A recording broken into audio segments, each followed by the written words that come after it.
This man mined for 3 years in his previous life, never once leaving the beginner village, and in the end died at the hands of a skeleton soldier.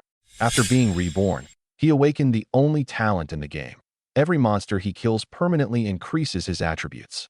His mechanical skill is terrible, but his stats are absurdly high, so even an ordinary attack can easily defeat enemies. When he solo killed a silver-grade boss, the world announcements refreshed again and again, and everyone suspected he was using cheats. Yet only he himself knows that this world will become reality in 3 months. Whoever can become stronger in the game is the one who earns the right to survive until that day. He puts away the loot and, without looking back, walks toward the next area. This man, seen by the entire internet as a cheater, is actually just desperately fighting for his own chance to stay alive. In the square of Dawnlight Village, the same familiar chaos still reigned. Free carry for girls, she-males stay away. Level 5 expert carrying people to farm wild dogs, 10 copper per spot, leaving as soon as you hop on. Black Iron Studio is hiring miners. Only 12 hours a day, 30 per hour, legitimate operation, not an illegal mine. My ears were filled with these voices, exactly the same as 3 years ago. I stood there in a daze and slowly confirmed one thing. I, Wang Zheng, had been reborn. I had returned to 3 years ago, to the very day I first stepped into Destiny. You might not believe it, but I'm not the kind of person with a protagonist's fate. I wasn't betrayed by a woman, stabbed in the back by brothers, or locked in a blood feud with some massive guild. Because I was just a miner. A miner who spent 3 whole years in Destiny with his head down, digging, or, from beginning to end, I never even left the newbie village. My level never even broke 10. I was completely unknown, a pure background extra. And my death was even more pathetic. On the day Destiny fused with the real world, I died at the hands of a level 5 skeleton soldier. Just a small mob, and it hacked me to death in a few swings.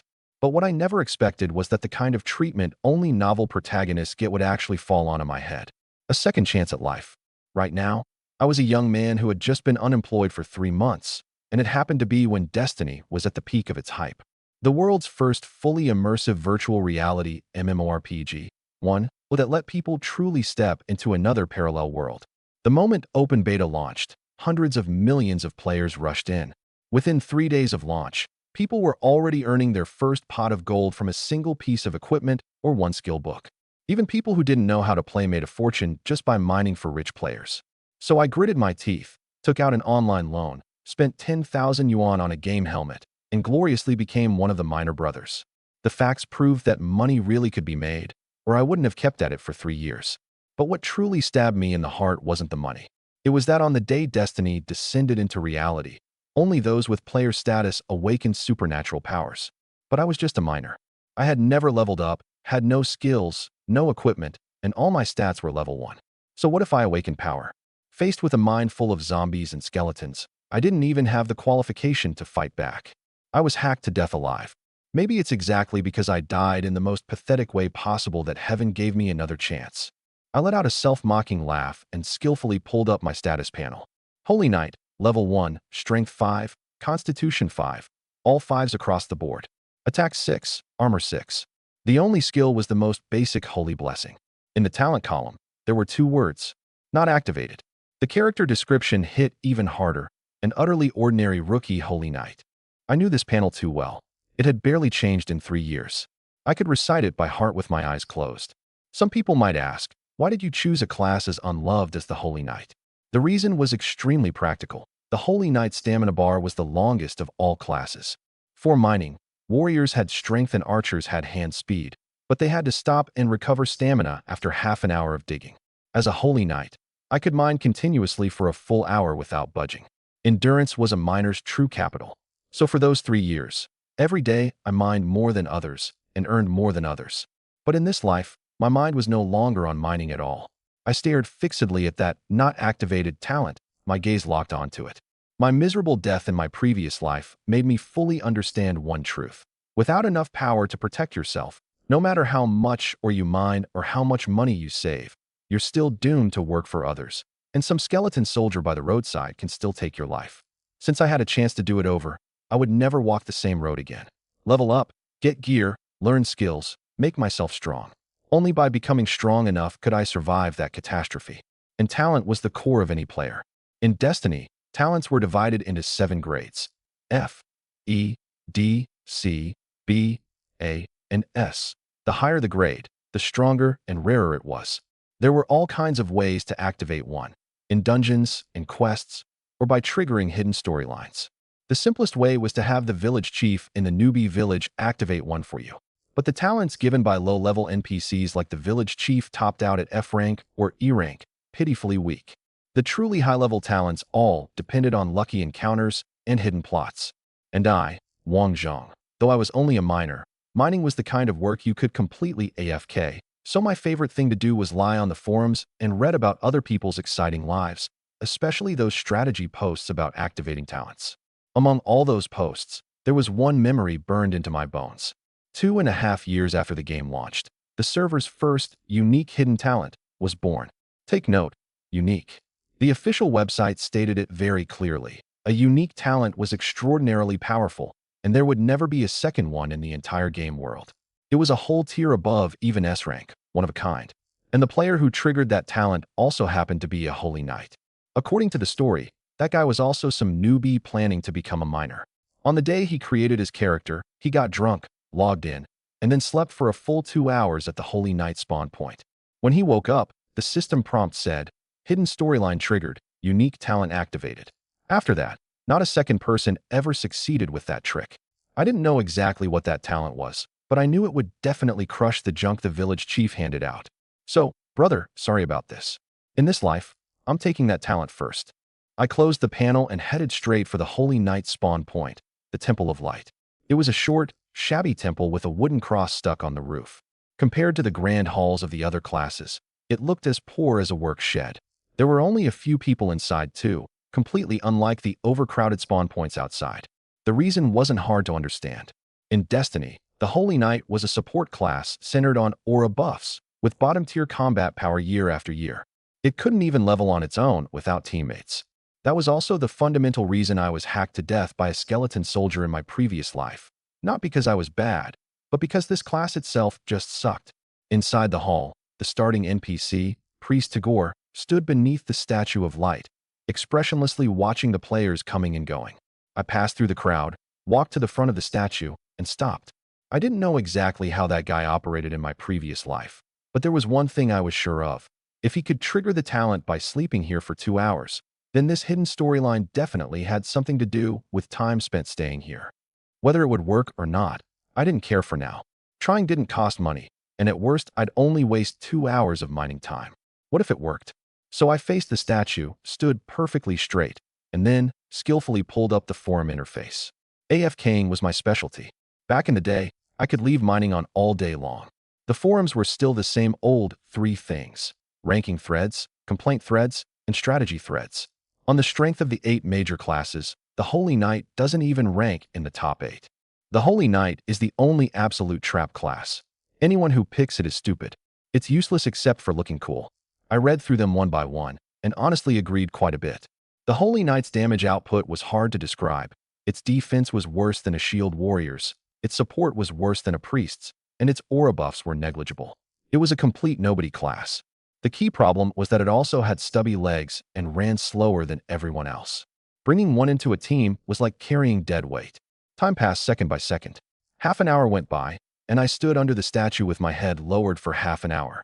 I didn't notice that a trace of surprise had flashed across Tagore's usually expressionless face.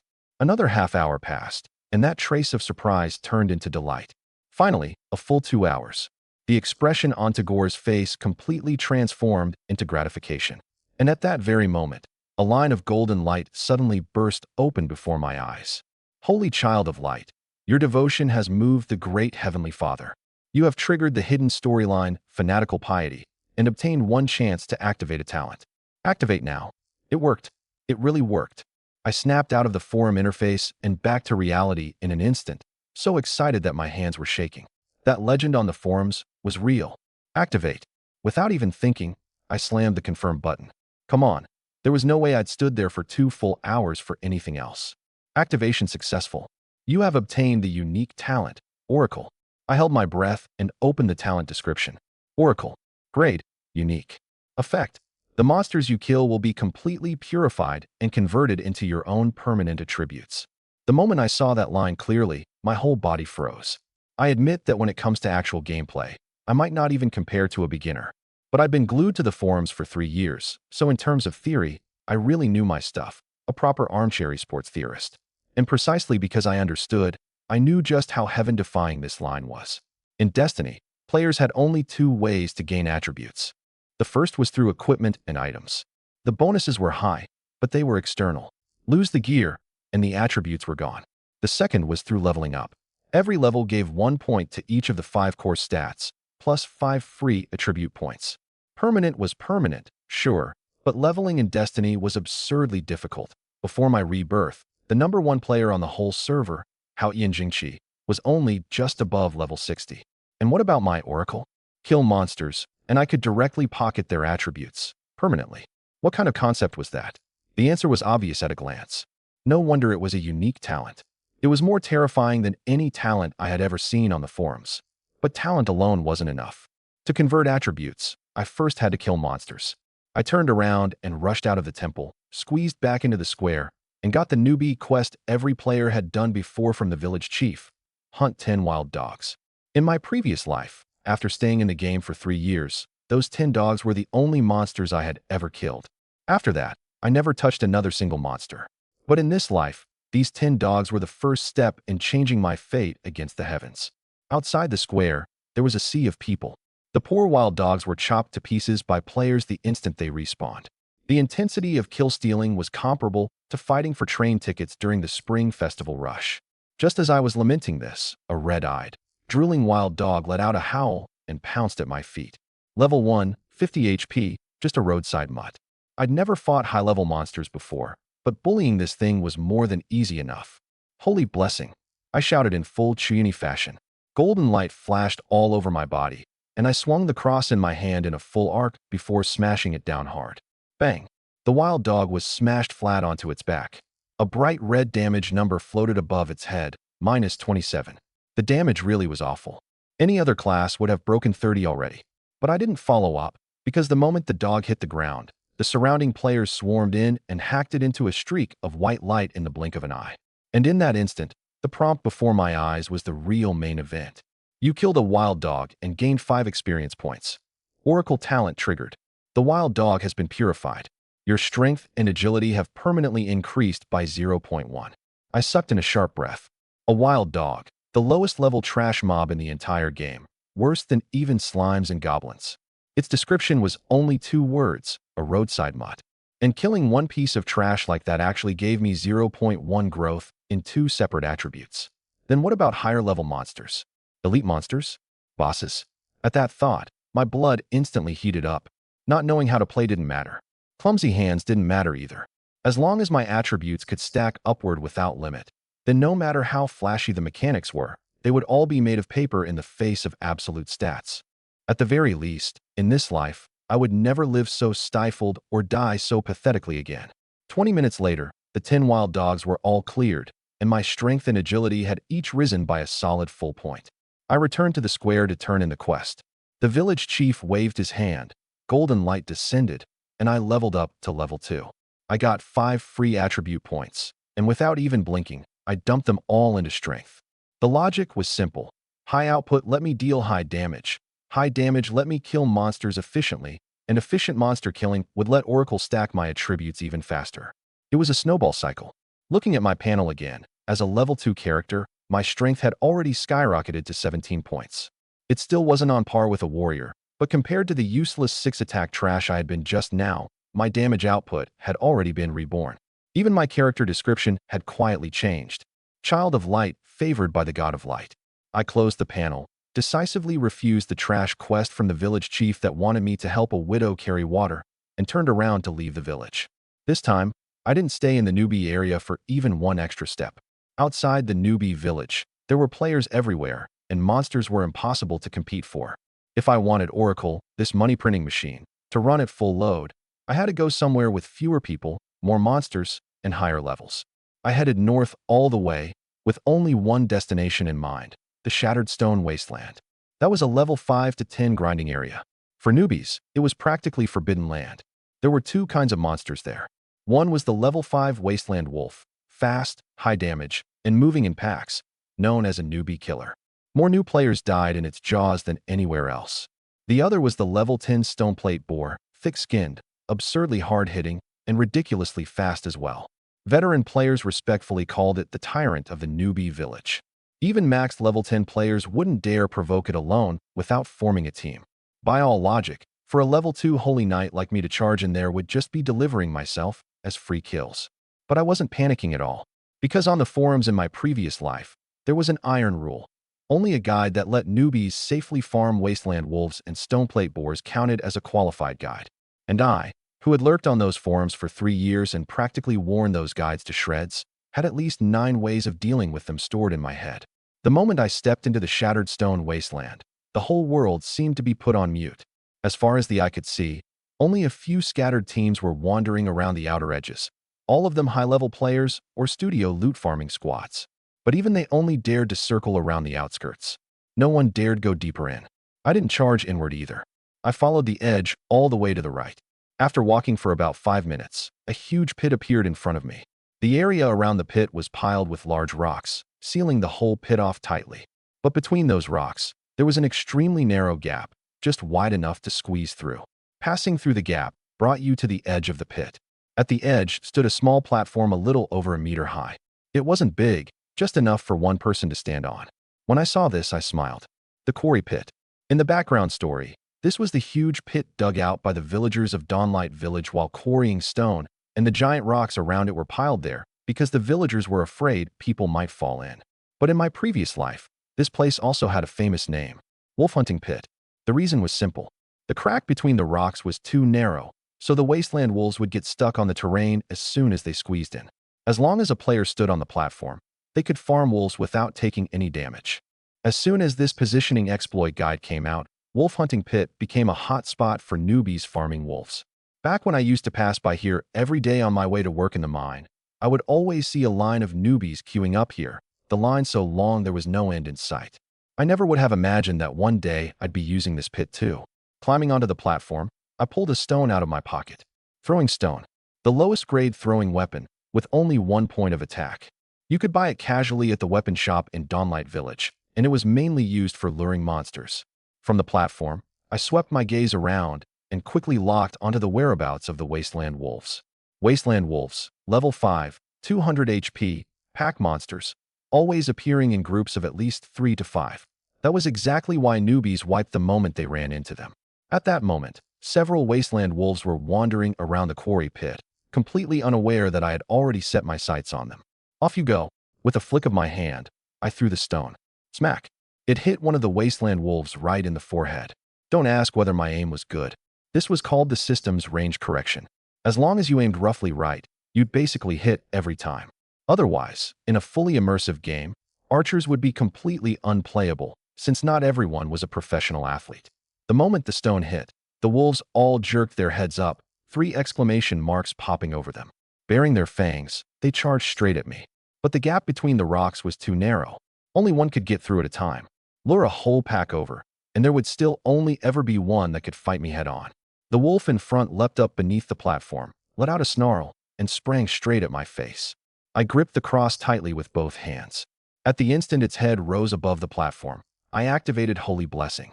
Golden light erupted all over my body, and I swung the cross in a full arc, smashing it viciously down at its head. Bang! The wolf let out a muffled grunt in midair and was sent flying straight away, and the direction it flew toward was the quarry pit. It didn't even have time to let out a scream before it fell into the pit. System prompt: you killed a Wasteland Wolf. EXP plus 30. Oracle talent triggered. The Wasteland Wolf was purified.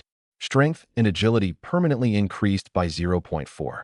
That's right, this was the essence of Wolf Hunting Pit. Falling into the pit meant an instant terrain kill. 0.4. My eyes lit up. Sure enough, higher level monsters gave better attribute gains. A level 1 wild dog only gave 0.1, while a level 5 Wasteland Wolf gave 0.4 straight away, a full 4 times as much. I knocked an entire pack of wolves into the pit, and my strength and agility shot up by 1.6 in one go. With a clatter, a pair of pitch-black wrist guards dropped by the edge of the pit. It dropped equipment. I froze for a moment, then quickly jumped off the platform to pick them up. Wolfskin wrist guards, black iron quality, armor 3, magic resistance 2, strength plus 2, agility plus 1, usable at level 1. It's actually black iron equipment. I was a little surprised. Do you know why prices in Destiny stayed so stable? And why even noobs could make money in the game?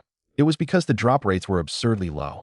Even rich players had a hard time getting resources, and that was exactly what gave rise to professions like miners and material grinders. And of all resources, equipment was the most expensive, the rarest, and had the lowest drop rate. People on the forums cursed Longting Company every day for making the drop rates so heartlessly low, but the company never responded. They only said that appropriate difficulty improved enjoyment. Just listen to that. Was that even human language? They were plainly treating players like masochists. In the game, equipment was divided into 9 qualities: white, black iron, bronze, silver, gold, dark gold, epic, legendary, and mythic. The higher you went, the stronger it was, and the harder it was to drop. 3 years later, black iron gear would be everywhere, to the point that even a miner like me wouldn't care for it. But on the first day of the server launch, the vast majority of players didn't even have white gear. Black iron was absolutely top-tier treasure, something that usually only high-level elite monsters had a chance of dropping. And yet a normal monster like the Wasteland Wolf had actually dropped black iron. After putting on the wrist guards, I climbed back onto the platform. Another pack of wolves respawned. Throwing stone, aiming, throwing again, all in one smooth sequence. Lure the monsters, swing the cross, wolves fall into the pit, attributes rise, lure more monsters. 1 pack, 2 packs, 3 packs, 4 packs, 5 packs. My strength and agility climbed rapidly. After finishing off the 5th pack, a flash of golden light appeared, and I leveled up to 3. But the next prompt made me stop short. Oracle talent triggered. Strength and agility permanently increased by 0.3. 0.3? That wasn't right. It had been 0.4 all along. So why had it dropped to 0.3 after I leveled to 3? My mind turned, and I understood in an instant.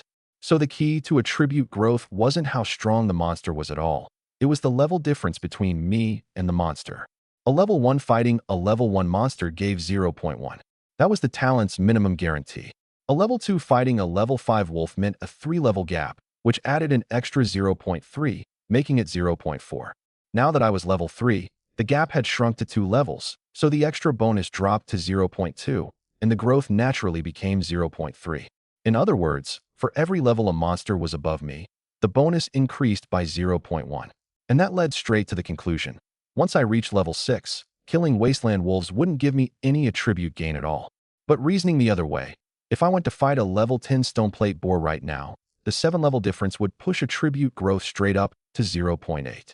The returns were far better than killing wolves. The moment I figured that out, I jumped off the platform, left the quarry pit behind, and headed straight for the deeper parts of the wasteland. The mine of Dawnlight Village was deep in the wasteland, and I had walked this road for 3 full years. No one knew better than I did where monsters spawned and where you could circle around the ones blocking the way. Before long, I reached the second farming spot, Boarwood. It was called a wood, but in reality, it was an open area covered with stones of all sizes. From a distance, it looked like a forest. If a newbie wanted to solo farm stoneplate boars without taking damage, they had to rely on terrain positioning. And this stone forest happened to be the natural enemy of stoneplate boars.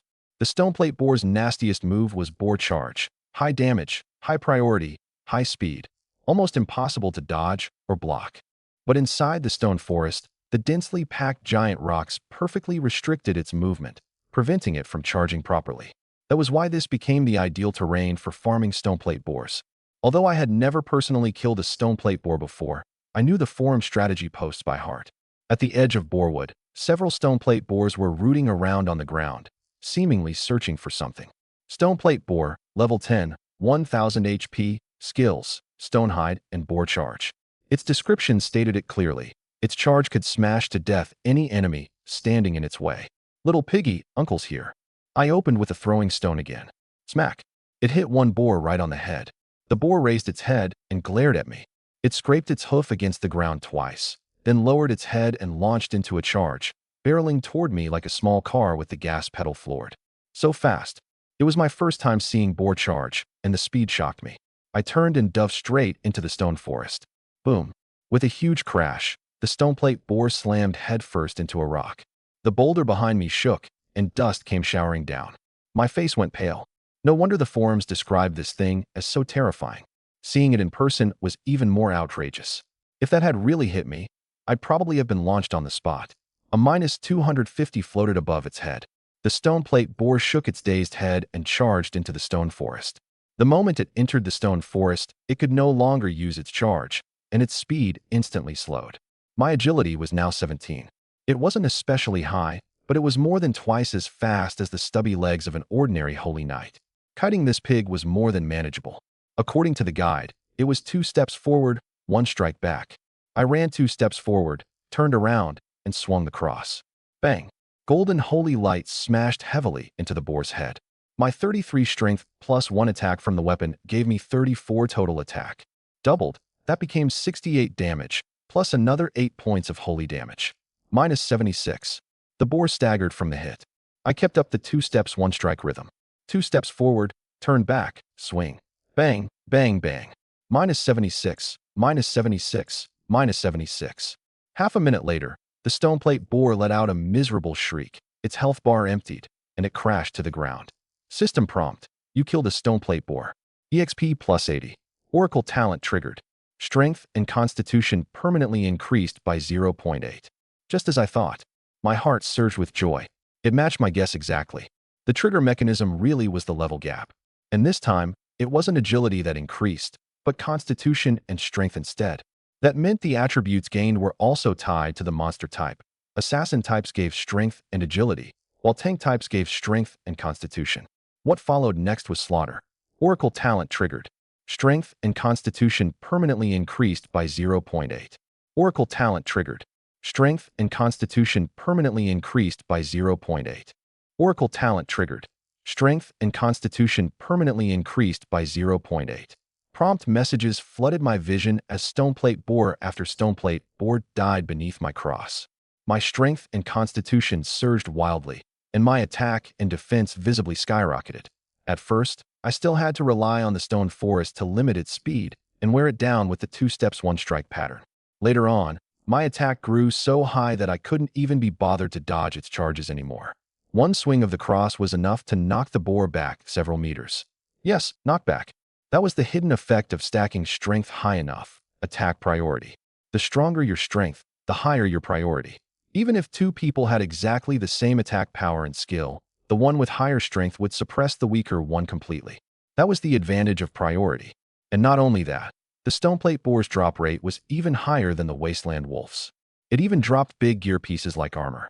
Stoneplate leather armor, black iron quality, armor 8, magic resistance 7, strength plus 4, constitution plus 9, usable at level 5.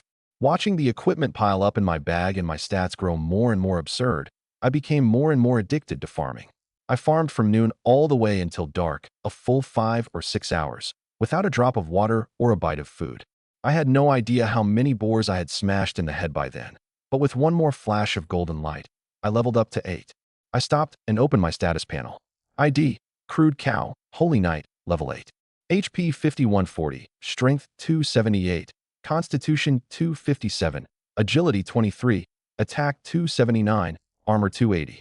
Looking at that string of numbers, even I was stunned. 5,140 HP? What kind of concept was that?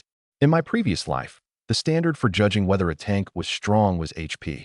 Only when you broke 5,000 HP could you be considered a qualified tank. And for a tank to stack up to 5,000 HP, with skills maxed, full HP gear equipped, and all points invested in Constitution, they had to be at least above level 30. And yet with the Oracle talent, I was only level 8, and my HP had already reached the threshold of a level 30 main tank. What was even more outrageous was that while I had thick health and high defense, my strength and attack were also maxed out, reaching a completely unbelievable level. That was the power of a unique talent. No skill, all raw numbers. Even if destiny descended into reality right this instant, I wouldn't be afraid of getting hacked to death by that damned skeleton soldier again. This time, I didn't put all 40 free attribute points into strength.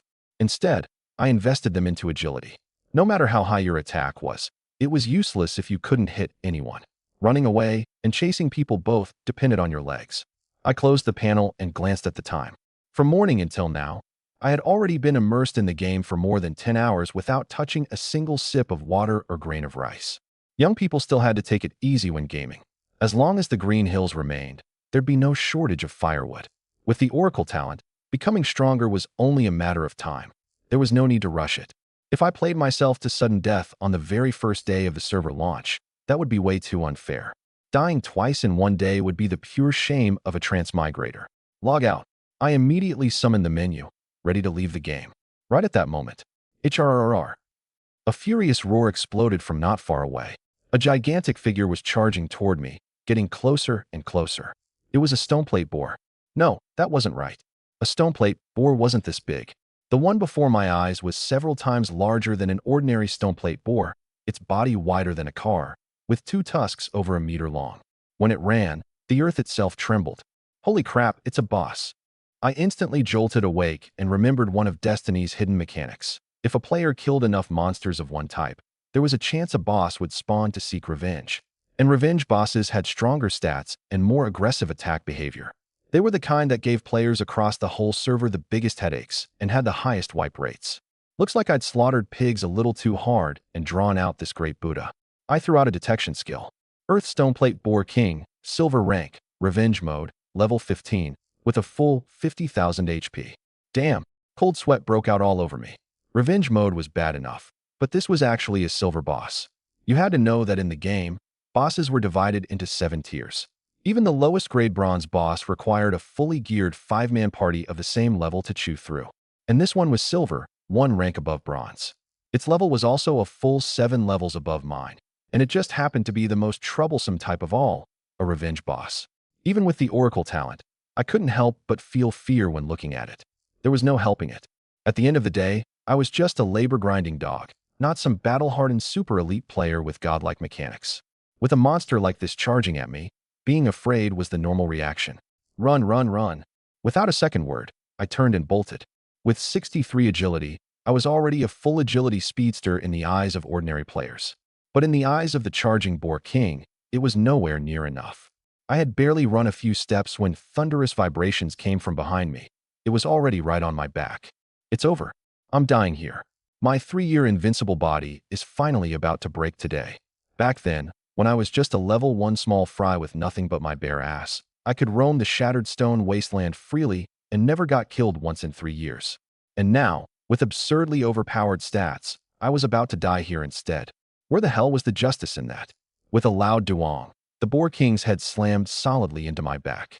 In my mind, I had already started rehearsing the scene of myself being sent flying and smashed into pulp. But nothing happened. I only felt as if someone had given me a light shove from behind. I staggered forward 2 steps and didn't even fall. Then, a tiny number floated up over my head. -1. My whole body froze. -1. A level 15 silver revenge boss, crashing into me with a full force charge, and I only lost 1 HP? It couldn't even break my defense. I whipped my head around, just in time to meet the Boar King's eyes. Good lord, the expression on its face looked exactly like mine, full of shock and complete confusion. The man and the pig just stared at each other, wide-eyed. Holy shit, I really am heaven's chosen son. This talent is fucking insane. That one hit knocked all my courage right back into me. Conservation of energy, you know? If my side was bursting with confidence, then there had to be one pig on the other side sinking into self-doubt. The Boar King saw that this tiny human body was somehow this absurdly tough. It jerked its head back and hurriedly cast stone armor on itself, gray-white rock plating clattering over its whole body. Here you go. I stepped forward, golden light erupting all over me. I swung the cross in a full arc and smashed it viciously into its head. Bang! A muffled thud rang out. With a crash, the protective stone armor around its head shattered into fragments on the spot, and its huge body staggered backward 3 to 5 meters uncontrollably. -431. A massive damage number floated up over its head. A huge question mark popped above the Boar King's head. That blow had hit it so hard it was completely stunned. You had to remember, this was the tyrant of the newbie village. A level 15 silver boss, with 50 points in both defenses, and after activating stone armor those defenses rose by another 40%, directly shooting up to 70. What kind of concept was that? A level 10 warrior with all points invested into strength only had 70 strength. Without equipment, they couldn't even scratch its hide. So across the entire newbie village, this Boar King was basically an invincible existence that walked sideways. And yet now, a holy knight like me had smashed more than 400 damage out of it, and even shattered its stone armor. This silver boss, whose AI was by no means low, was genuinely beginning to question its pig life. And I also completely realized what was going on. No matter how strong the Boar King was, at the end of the day, it was still just a newbie village boss, level 15, silver grade. And with the Oracle talent backing me up, my attack and defense had long since reached the standards of a fully built level 30 in-game tank and damage dealer. My overall stats were basically equivalent to a fully armed top-tier level 30 main character. What kind of concept was a high-level level 30 tank? That was the kind of existence that could hard tank advanced bosses inside dungeons. A mere stoneplate Boar King really wasn't enough in front of me. So what if I had no mechanics and no technical skill? When a high-level main account comes to farm low-level trash mobs, what skill does it need? Die for me. My confidence maxed out completely. Like I had activated some invincibility cheat, I rushed up and swept the cross sideways across the Boar King's face. It was sent sliding sideways a full 2 meters. Crack. The cross in my hand shattered on the spot. A newbie weapon was just trash tier white gear to begin with. I had been smashing pigs with it all day, and its durability had long since hit bottom. Those 2 heavy strikes just finished it off. But it didn't matter. For me now, that 1 point of attack bonus might as well not exist. I tossed away the broken half of the cross and lunged forward with nothing but my fists. With my left hand, I grabbed one of its tusks, and with my right, I raised my fist and started hammering straight into its pig face. It was only after throwing away the cross that I realized my barehanded attack speed was actually faster than when I was holding it. Umitba. The Holy Knight class really was too merciful. So that cross had basically been specially designed to restrain my DPS. Of course, the Boar King wasn't going to just take a beating without fighting back. It howled as it desperately rammed into me again and again. -1. -1. -1. What a pity. Even as a level 15 silver boss, and even with its revenge mode attack boosted enormously, it still couldn't break through my defense. And my nearly 300 attack landing on it really hurt. -431. -431. -431. My damage output was fierce and steady. If a player had happened to pass by at that moment, they would definitely have seen an utterly unbelievable scene. A player and a boss, standing in place and trading blows head-on. No technique whatsoever, just a pure collision of raw stats. You ram me once. I punch you once. All in the name of fairness and justice. No one was cheating. Bang. It rammed me, and I didn't move an inch. Duong. I smashed it, and it swayed on the verge of collapse. If I hadn't been gripping its tusk with my other hand, I would have punched it flying long ago.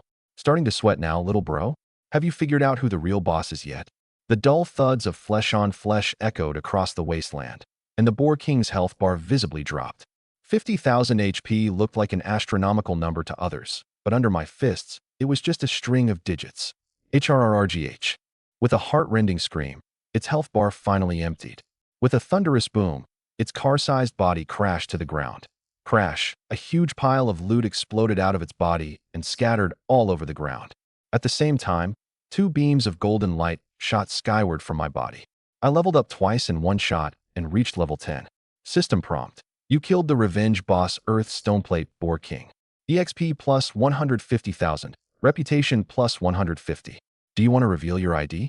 Reveal it.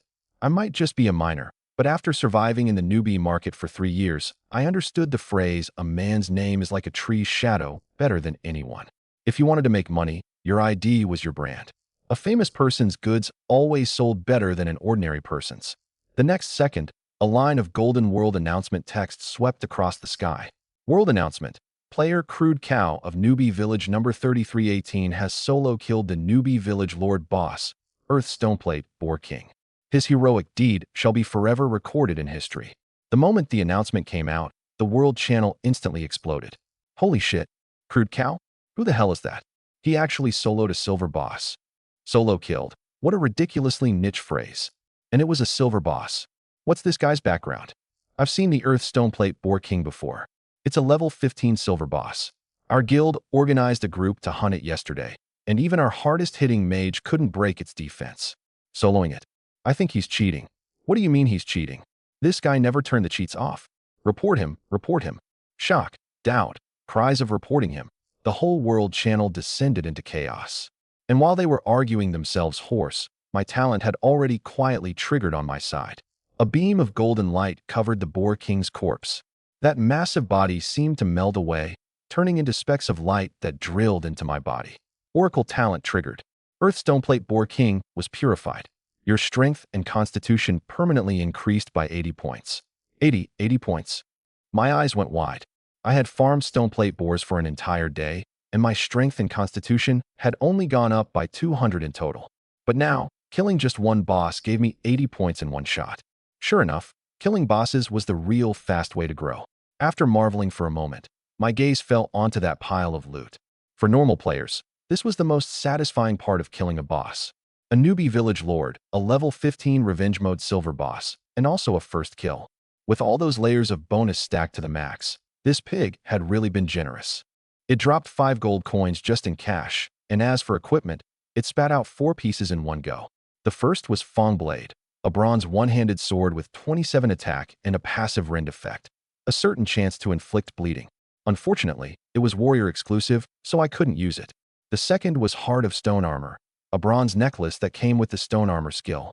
The third was Boar King's Hooves, bronze boots that came with the Boar King charge skill. The item description even included a line: aim carefully, don't crash into a wall. The fourth, and by far the most explosive one, was Earth Armor, a silver-grade chest piece with 38 armor, 40 magic resistance, and 2 percentage-based passives, HP plus 15% and defense plus 15%. Both warriors and holy knights could wear it. Out of the 4 pieces, everything except Fong Blade could be equipped by my holy knight, and every single piece was top tier.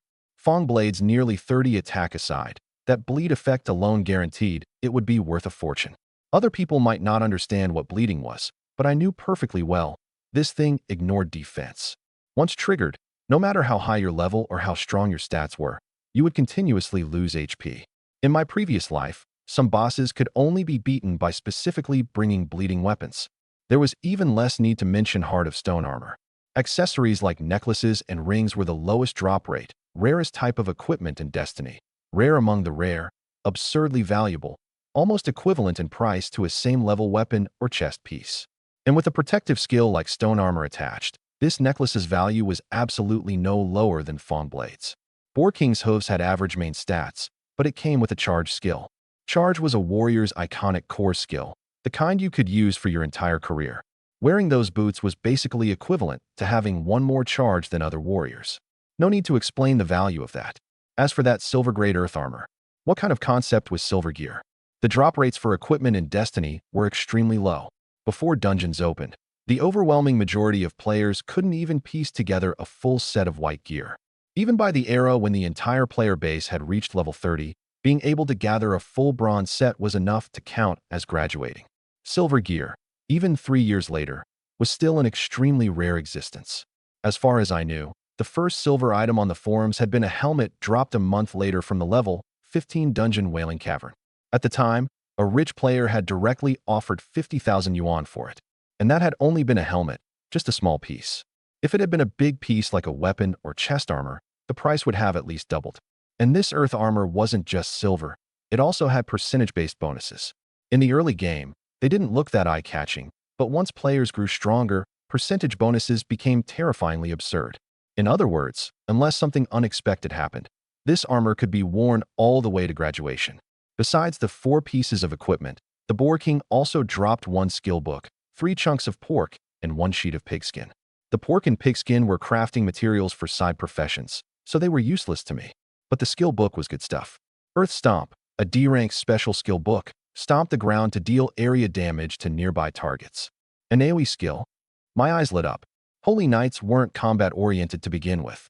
Even battle-oriented Retribution Knights were pure single-target physical DPS with no group damage. But as the saying went, 2 fists couldn't beat 4 hands. No matter how high my stats were, class limitations meant that 1 punch could only kill 1 target. But if I had AoE group damage, wouldn't that make me able to mow down monsters in groups just like a mage? Farming attributes would become twice as efficient with half the effort. Learn. I pressed confirm without hesitation. A beam of earthy yellow light drilled into the space between my brows. System prompt. You have learned the special skill Earth Stomp. Level 1. Deals 20% physical damage to all targets within 3 meters. Cooldown, 1.5 seconds. Haha. I grinned so hard my molars showed. This skill only dealt 20% damage but cost 15 mana, low damage for high cost. So to anyone else it was just a useless gimmick. But for me, it was practically divine. My attack was now 300. Even 20% of that was still 60 damage. As for mana cost, I could always farm some intelligence later. With AoE in hand, what was there to fear about farming attributes? I stuffed all the loot into my bag, then equipped Earth Armor, Boar King's Hooves, and Heart of Stone Armor one by one, and opened my status panel again. Level 10, HP over 10,000, directly at 10,281. Attack 467, Armor 558. If the level line didn't still say LV10, who would dare believe this was the panel of a level 10 newbie account? Same old rule. The remaining free attribute points all went into agility. Then, back to town. The moment I stepped into Dawnlight Village, every gaze in the area snapped onto me. Some were shocked, some were startled, and others carried an unmistakably malicious look as they sized me up from top to bottom, as if itching to cut me down on the spot. There was no helping it. I was just too eye-catching. When I was farming wolves in the wasteland, I had already figured out another hidden setting. When farming ordinary monsters like wasteland wolves and stoneplate boars, equipment only had a chance to drop if you soloed them. In a party, they absolutely would not drop anything. But at this stage, 99.9% of players didn't have the ability to solo those monsters, so naturally, they couldn't get any advanced gear beyond newbie equipment. Looking across the whole newbie village, over 80% of people were still wearing the newbie two-piece set. The remaining 20%, the ones with a bit of money, were only wearing white sets bought from the shop. And then there was me, silver earth armor, bronze boar king's hooves, and even my worst pieces were level 10 black iron stoneplate set items. Although I hadn't turned on equipment glow effects, so others couldn't tell it was silver gear, high-grade equipment still looked expensive even without glowing. The styling alone screamed luxury. Forget earth armor. Even just that black iron stoneplate set was enough to leave the whole village staring slack-jawed. I couldn't be bothered with all those jealous, envious, hateful looks. Like I knew the place by heart, I pulled a scarecrow out of my bag and planted it on the ground, then opened a stall right there. The stall system was a unique AFK feature of Destiny. Players could summon a scarecrow clone to guard the stall, and even when the player wasn't online, buying and selling could still continue. It was practically a blessing for labor grinders like me. In my previous life, I used to mine during the day and run a stall at night, going back and forth between the newbie village and the mine every day. Later, merchants from big studios started coming directly into the mines to buy ore, so I gradually stopped returning to the village. But whenever I got rare ores, I would still come back and set up a stall myself. Of course, running a stall also consumed prepaid game time. Honestly, Loneting Company really did deserve its reputation as an old-school capitalist. It could squeeze a profit out of you from every angle. As soon as the stall opened, I placed all the equipment from my bag onto it one piece at a time. Wolfskin set, 10 silver coins per piece, 2 pieces total. Stoneplate set, 20 silver coins per piece, 17 pieces total. That was basically the market price from my previous life. Last came the Fong Blade, and for a moment I couldn't decide how much to sell it for. Right now the server had just opened. No matter how good black iron equipment was, it was still only temporary transition gear, and it had a clearly defined price. But bronze gear was different. It belonged to high-end goods. Even as newbie gear, it could be used all the way to around level 20. In this era, when everyone was still in white gear, the value of a bronze weapon was already no longer just a matter of stats. I thought it over for a moment, then directly priced it at 50 gold and logged out on the spot. After logging out, the misery of real life slammed right back into my face. In the dim rental room, I cursed under my breath as I climbed up and yanked 2 packs of instant noodles out of the cupboard. Then I paused and stuffed one of them back in. There were only a few packs left. I had to ration them. I had bought this helmet with an online loan, and I had to make payments on it every month. Those few packs of instant noodles in the cupboard were my last food supply. If I couldn't make money before they ran out, I'd have to go hungry. I was 100% sure I could make money in the early game. But the problem was that the game had just launched, the currency exchange system wasn't open yet, and the studio exchange rates were still unstable. Game currency probably wouldn't be easy to cash out until at least half a month later. In other words, even if I made a killing right now, I still wouldn't get the money in hand for another half month. For those 2 weeks, I still had to stay alive on instant noodles. Save where I could. Thankfully, lying in bed playing games didn't consume much energy, or this box of noodles wouldn't even last until then. After finishing 1 pack of noodles and recovering a bit of strength, I put the helmet back on. A flash of light, and it was still that same newbie village. But this time, my stall was already surrounded by layers upon layers of people. Holy shit. Black iron gear. It's all black iron gear. Where the hell did this guy get it? He's definitely a studio alt, no doubt about it. Bro, get to the newbie village quick. Someone's selling black iron sets. Level 5 wolfskin set, level 10 stone plate set. Look at those stat bonuses. Damn, if I had a set like that, wouldn't I be able to walk sideways? Damn it, 10 silver coins apiece for level 5 black iron, 20 silver coins apiece for level 10 black iron? Bro, are you broke out of your mind? There were curious voices, greedy voices, and people cursing me for being a profiteer. Right then, one player suddenly shuddered and pointed at the far corner of the stall, stammering, Bronze, a bronze weapon. The whole crowd instantly went silent, and everyone turned in unison to look at that corner. A one-handed sword lay quietly in the lower right corner of the stall, glowing with a faint green light. Once they clicked on it, the Fongblade stats were displayed bright and clear in front of everyone. Holy shit, it really is bronze gear. There's someone selling bronze gear on a newbie village street stall? Who the hell puts bronze gear out on a stall like this? All eyes snapped toward me, filled with disbelief. No wonder. Just from the name, you knew that a newbie village stall was supposed to sell low-end junk, usually veteran players dumping transition gear or scamming newbies. At most, it would have beginner equipment. But bronze gear was currently top-tier luxury, the kind of high-end stuff that normally went straight to the auction house. A bronze weapon appearing on a street stall was like seeing gold bars displayed in a $2 shop. No matter how you looked at it, it felt fake. 50 gold. Isn't that a bit too expensive? A masked assassin squeezed out of the crowd and asked with narrowed eyes. Expensive. I smiled faintly. This is bronze gear. How many pieces like this are there on the whole server right now? This is high-end boss loot. Besides, setting the stats aside, if you walk around carrying a bronze weapon, people look at you differently. I was an old businessman. I knew all too well how to get a grip on customers. What did players want from games? Nothing more than two things, stats and showing off. This sword had top-tier stats, and as for showing off, it was maxed out. In an age when other people didn't even have black iron gear, you'd be strutting around town with a bronze weapon in hand. Was there anything more stylish than that? You're right. The assassin nodded. But I don't have that much money. I looked disappointed. But the next second, he asked tentatively, can we do a cash transaction? Cash. My eyes lit up instantly. The server had just launched, and game currency was worth more than the official valuation. So most players preferred to take game currency and then exchange it for cash through studios at a high rate. But right now I could barely even afford instant noodles. Cash meant far more to me than game currency. Sure, I nodded. But if it's cash, then it won't be this price. I get it, the assassin said readily. At the official rate, 50 gold would be 5,000. I'll give you 8,000 in cash. How about it? Deal. I instantly felt favorable toward this assassin. 8,000 was no low offer, even by the studio exchange rate half a month later. The fact that he offered 8,000 on his own showed that he was straightforward and not short on money. Let's add each other as friends. He tossed over a friend request. Player, Thief Across the World, requests to add you as a friend. Thief Across the World? The moment I saw that name, my whole mind went blank for a second. It was actually him. I knew that name too well.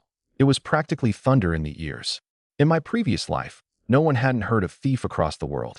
In terms of pure strength, he might not have been the strongest assassin on the whole server, but he was absolutely the most troublesome, ruthless bastard. Because this guy held grudges to an extreme and always took revenge. Whoever offended him, he paid them back tenfold. Literally tenfold. Back then, because of a boss contest, he got killed once by a guild. After that, he camped in the leveling zones and hunted down that guild's members one by one. He'd kill one and run, and every time he killed one, he'd even post a screenshot on the forums. He kept going until he had killed every single member of the entire guild 10 times over before stopping. That one battle made him famous in a single stroke and firmly established his title as Destiny's #1 grudge holder. What I admired even more was that level of strength and perseverance. For an assassin to kill every member of an entire guild 10 times over, rare in the world. I never expected that this legendary assassin would actually be in the same newbie village as me, and that he'd even bought my equipment. But he was an assassin. Why was he buying a warrior weapon? And when Thief Across the World saw my ID, he also gave a violent start. Crude cow? You're the crude cow who soloed the Earth's Stoneplate Boar King. He had never imagined that this unremarkable guy in front of him was the mysterious expert currently causing an uproar on the forums, the one who had single-handedly solo-killed a silver boss. Luck. I waved my hand modestly. Even with terrain abuse, solo-killing a level 15 silver boss isn't something an ordinary person can do. No wonder you've got high-end gear in your hands. Thief across the world said seriously. If you get any more good equipment in the future, send it all my way. I buy everything. Deal. I gave him an okay sign. In Destiny, the flow of high-end equipment basically stayed in the hands of high-level players. Ordinary class players had a hard time getting access to it, and buying and selling either went through the auction house or through studios. Now that I had a fixed and reliable sales channel like Thief across the world, I'd be saving myself a lot of trouble. Once the trade was done, Thief across the world's figure blurred and vanished into the crowd. Looking at the extra 8,000 yuan that had suddenly appeared in my bank account, I was filled with emotion.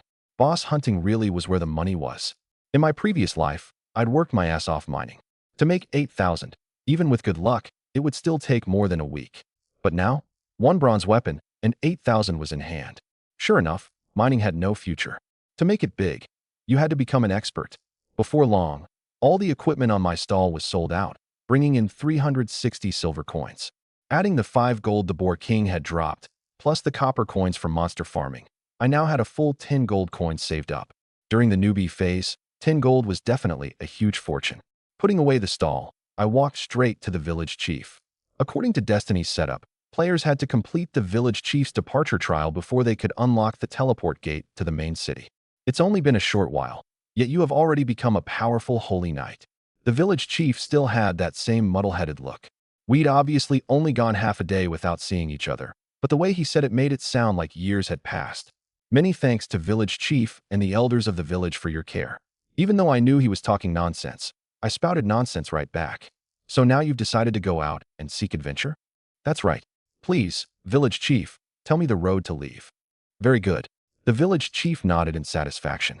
Beyond Dawnlight Plains lies the shattered stone wasteland. That used to be where we mined, but now the stone plate boars there have been tainted by magic and turned into terrifying monsters. As long as you can kill 10 stone plate boars and bring back their tusks, that will be enough to prove that you have the strength to venture outside. System prompt. You accepted the newbie trial quest Stoneplate Boar Tusks. Quest objective. Obtain Stoneplate Boar Tusks 0 out of 10. Reward. A map leading to the outside world. In the background text, there was even a line that read, "The world is big and you want to see it, but if you're this weak, you can't go anywhere. Better prove your strength first, or you'll just die out there anyway." And underneath it was a thoughtful little tip. Bring a few more people. Even though a stoneplate boar is still a pig, that doesn't mean you can beat it. I was speechless. This lousy quest was dripping with mockery. But to be fair, it wasn't wrong.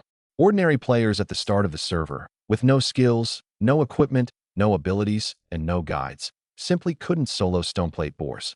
Most of them had to team up. If I didn't have the oracle talent and know how to abuse terrain, I probably wouldn't be able to beat them either. After taking the quest, I turned around and went to the Temple of Light again. In Destiny, players unlocked one skill every 5 levels. I was level 10 now, but since I hadn't advanced my class yet, I couldn't learn level 10 skills. I could, however, learn the level 5 skill, Strength Aura. Strength Aura increased the team's strength by 10% for a certain period after activation. That skill had carried a title ever since my previous life, the most garbage skill of the Holy Knight. 10% sounded like a lot, but it was distributed across the whole party. If only one person benefited, they got the full 10%. 2 people got 5% each. In a 10-man team, everyone got only 1%. And on top of that, the bonus was based on the Holy Knight's own strength. If the Holy Knight only had 100 strength, then the aura only gave 10 points total, which divided across the whole team was practically nothing. The key issue was that Holy Knight was still a support class, and the overwhelming majority went down tank or healer paths, putting all their points into Constitution and Spirit. Plenty of them couldn't even scrape together 100 strength by endgame. And on top of that, Holy Knights couldn't survive without a team. Stack all those debuffs together, and Strength Aura's benefit to both the Holy Knight and the team was negligible. In my previous life, Holy Knights basically all skipped it and learned their level 10 skill immediately after class advancement instead. No one wasted money on this thing. But for me now, Strength Aura was a god-tier skill. I had the Oracle talent. I was a Holy Knight with over 400 strength. And I was a Holy Knight who loved solo farming. I'd be taking the full 10% all by myself. Not to mention, this skill could level up. At max level, it could boost strength by as much as 50%. For other people, even at max level, spread across the whole team, it was still barely worth mentioning. But for me, With infinitely growing attributes, 50% strength was a very real and massive boost. Just as I finished learning the skill and was about to leave, Honored Child of Light, Tagore suddenly called out to me. I froze. You had to know, in my previous life, the newbie village NPCs were all the most basic low-tier NPCs, pure functional data with almost no AI. Their only purpose was to hand out quests and rewards. I stayed in the newbie village for 3 full years, wandering around it every day, and not a single one of those NPCs had ever dudong spoken to me. That shout from Tagore really startled me. Teacher Tagore, what instructions do you have for me? I asked politely.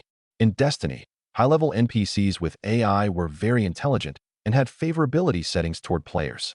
Back when I browsed the forums, I'd heard stories of players getting all sorts of gifted equipment, skills, and hidden quests just because they had a good relationship with NPCs. Since Tagore had independent AI, I definitely had to stay polite. Your weapon seems to have been damaged. Tagore stared at me expressionlessly. Only then did I remember that my cross had shattered while fighting the boss. It is very dangerous for a qualified adventurer to be without a weapon, Tagore said. You are the Child of Light, the spokesman of the God of Light. I have a weapon here that suits you. My heart leapt with joy. Was he about to give me equipment? However, just as I thought he was going to hand me a weapon, the old man suddenly changed his tone. If you wish to obtain this holy light artifact, you must complete the trial of the God of Light. Are you willing to accept it? System prompt. You triggered the hidden storyline quest, Holy Light Artifact. Quest rank, S. Accept. Hidden storyline quest, S rank. I was instantly thrilled. In Destiny, hidden quests were synonymous with high-end quests. They required special conditions to unlock, and their rewards were far richer than ordinary quests. S-rank quests were already rare. S-rank hidden quests were things you could only encounter by luck, never by seeking. In the 3 years Destiny had operated in my previous life, with hundreds of millions of players online, the number of S-rank hidden quests ever triggered could be counted on one hand. I had only come to learn a skill, and somehow I'd also netted an S-rank hidden quest. Of course I'm willing.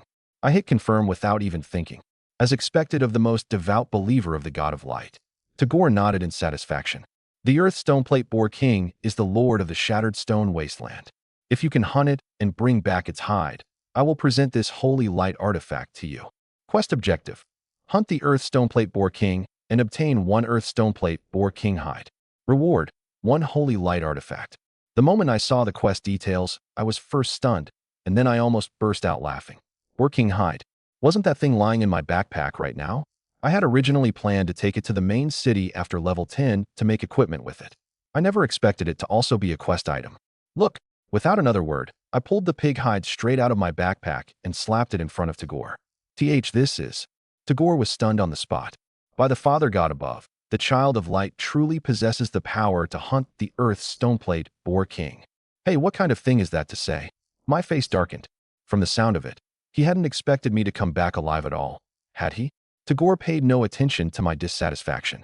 He turned around, walked into the little room behind the temple, and dragged out a huge red wooden box covered in dust from under the bed. So it truly is the chosen one. He carried the wooden box over to me, muttering, "This holy light artifact is the relic of the previous Child of Light. And now, you are its second master." With that, he solemnly placed the wooden box into my hands. Child of Light. Holy light artifact. I was so excited I felt like bubbles were about to come out of my nose. An artifact. While the overwhelming majority of players were still fighting tooth and nail over a single piece of black iron gear, I had already gotten an artifact. What the hell was this called? This was a heaven-defying start. Do you want to open the Holy Light Artifact chest? Yes. System prompt. You obtained the Holy Light Artifact, Holy Emblem of Light. As the treasure chest opened, a cross radiating holy light fell into my hands. But the moment the holy light faded, my face went black on the spot. It was an extremely crude cross. Not metal, not wood, not even stone. Its shape was exactly the same as the newbie freebie one, full of cheapness at a glance. It didn't look like anything high-end at all. Well, fine. It was an artifact, so maybe I could understand if the design was a little unusual. But the key was the stats. They were laughably trash too. Holy Emblem of Light.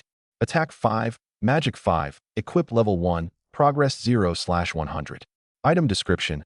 Exclusive artifact of the Child of Light. Hold on, man, didn't you say this was a Holy Light artifact?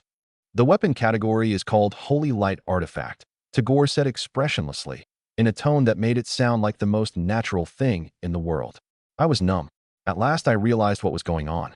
This so-called holy light artifact referred to the weapon's category, not its grade. It was like calling something Tintonic Miracle Pill. The Tintonic Miracle was just the brand name, and Pill was the actual product. This was a pure wordplay scam. An S-rank hidden quest gives me this. Aren't you afraid I'll file a complaint against you? I was on the verge of going mad. But Tagore only smiled faintly. This is a true artifact. I hope you make good use of it. The moment he finished speaking, the smile vanished from his face, and he returned to that cold, dim-witted, low-level NPC expression. A true artifact? I turned the cross over and over in my hands for a long while, but I still couldn't find any special property at all. It was just an ordinary whiteboard weapon. Compared to my shattered broken cross, its only advantage was that its attack was just a tiny bit higher. Forget it. Better than nothing. I'll do the quest first and go to the main city for class advancement. Helplessly, I slung the holy emblem of light over my back and turned to leave the Temple of Light. After a whole day had passed, the entrance to the shattered stone wasteland had gradually become lively too. Expert team hunting stone plate boars, level 8, and above only plus. No holy knights. Buying stone plate boar tusks, 1 silver coin each. Whisper fast if you've got them. Looks like my little stunt of setting up a stall in the village and selling black iron gear had completely stirred up those high-level players' ambitions. One by one, they could no longer hold back and started forming teams to probe into the high-level monster zones. Completely at ease, I headed straight for the stone plate boar spawn area deep in the wasteland. Just as I was nearing wolf hunting pit, a familiar figure suddenly appeared right in front of me. Thin build, gray cloak, a rag tied across his face. Thief across the world. I was slightly startled. As expected of a version, T0 assassin, this guy could already come solo to the wasteland to level? I was just about to go over and say hello when, out of nowhere, 6 or 7 figures surrounded him from all directions, trapping Thief across the world in the middle. I immediately stopped in my tracks. Don't let my minor background fool you. I understood the rules of the game world. A scene like this, with people suddenly gathering in the wilderness, was 80% likely to mean they discovered a boss or some other high-end monster.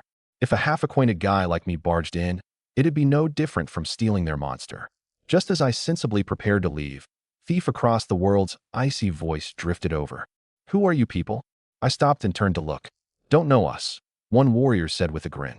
Bro, isn't it a bit of a waste for an assassin like you to be carrying warrior gear? Sell me that Fong blade. Sell it to you? For how much? Thief across the world looked calm. 1 silver coin, the warrior said cheerfully. How about it? Pretty fair price, right?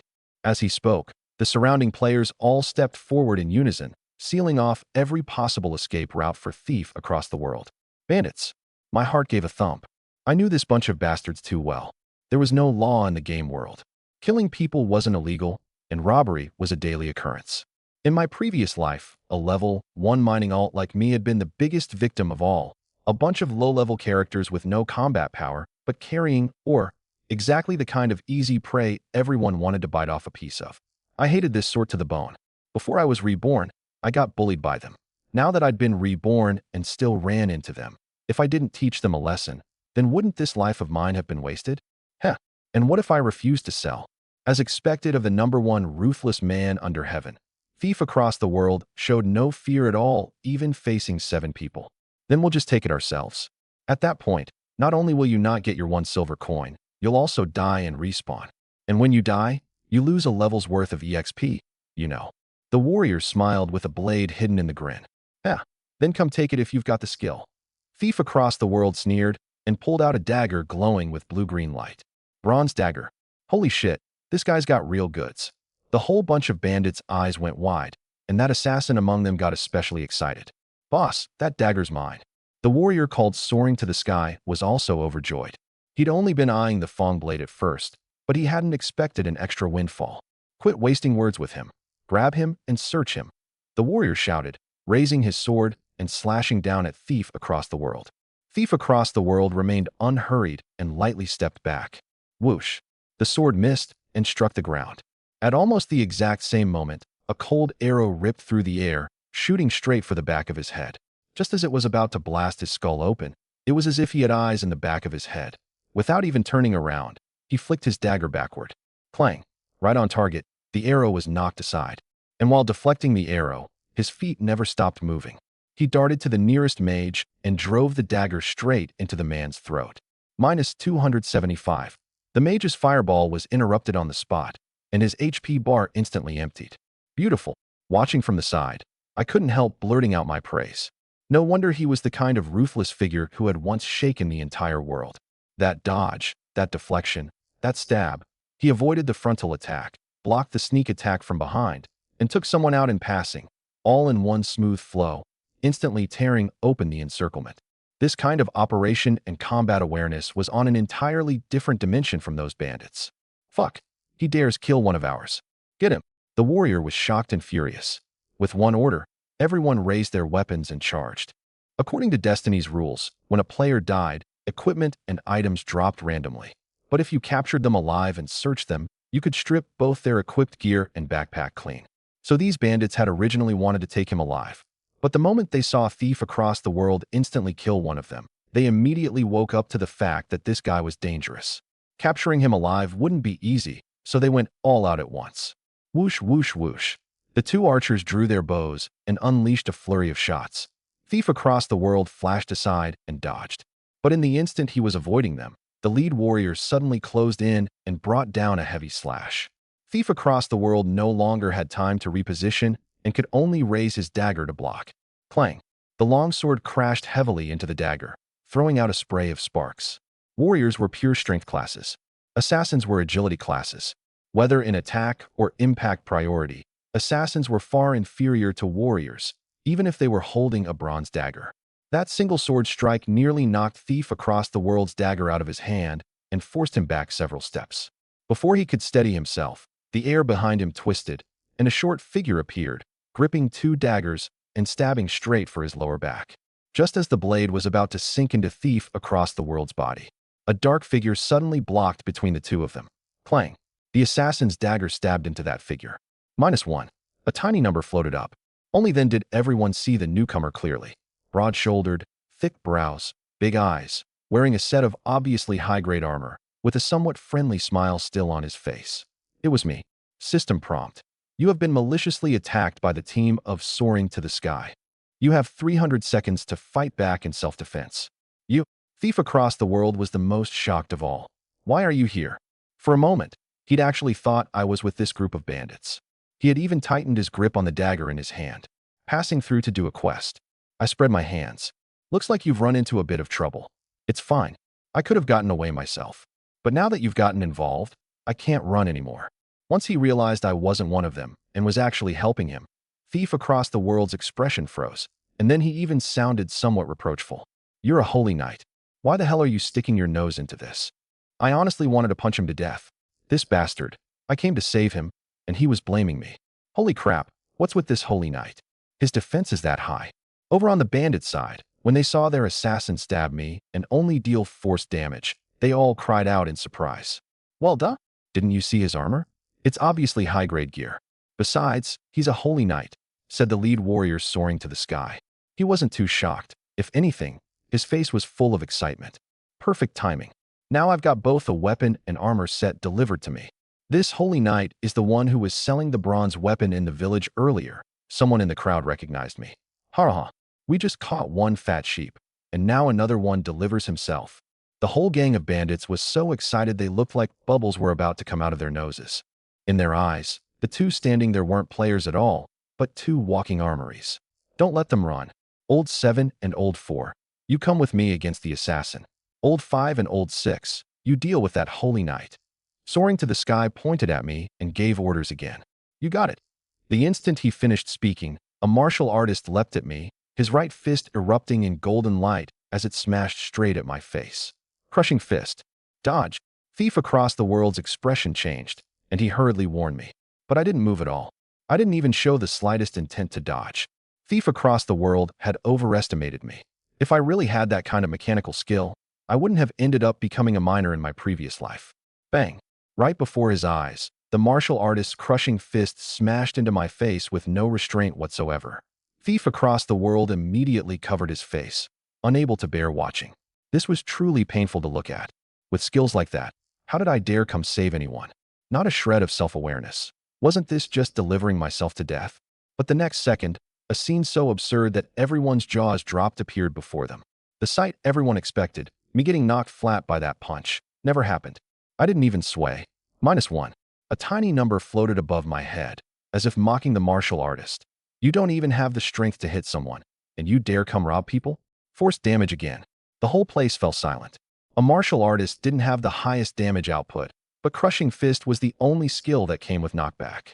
Open with Crushing Fist, send someone flying back, then have everyone rush in together. This was one of Soaring to the Sky's team's usual combos. And yet this Holy Knight took a Crushing Fist head-on and didn't move an inch. It didn't even break his defense.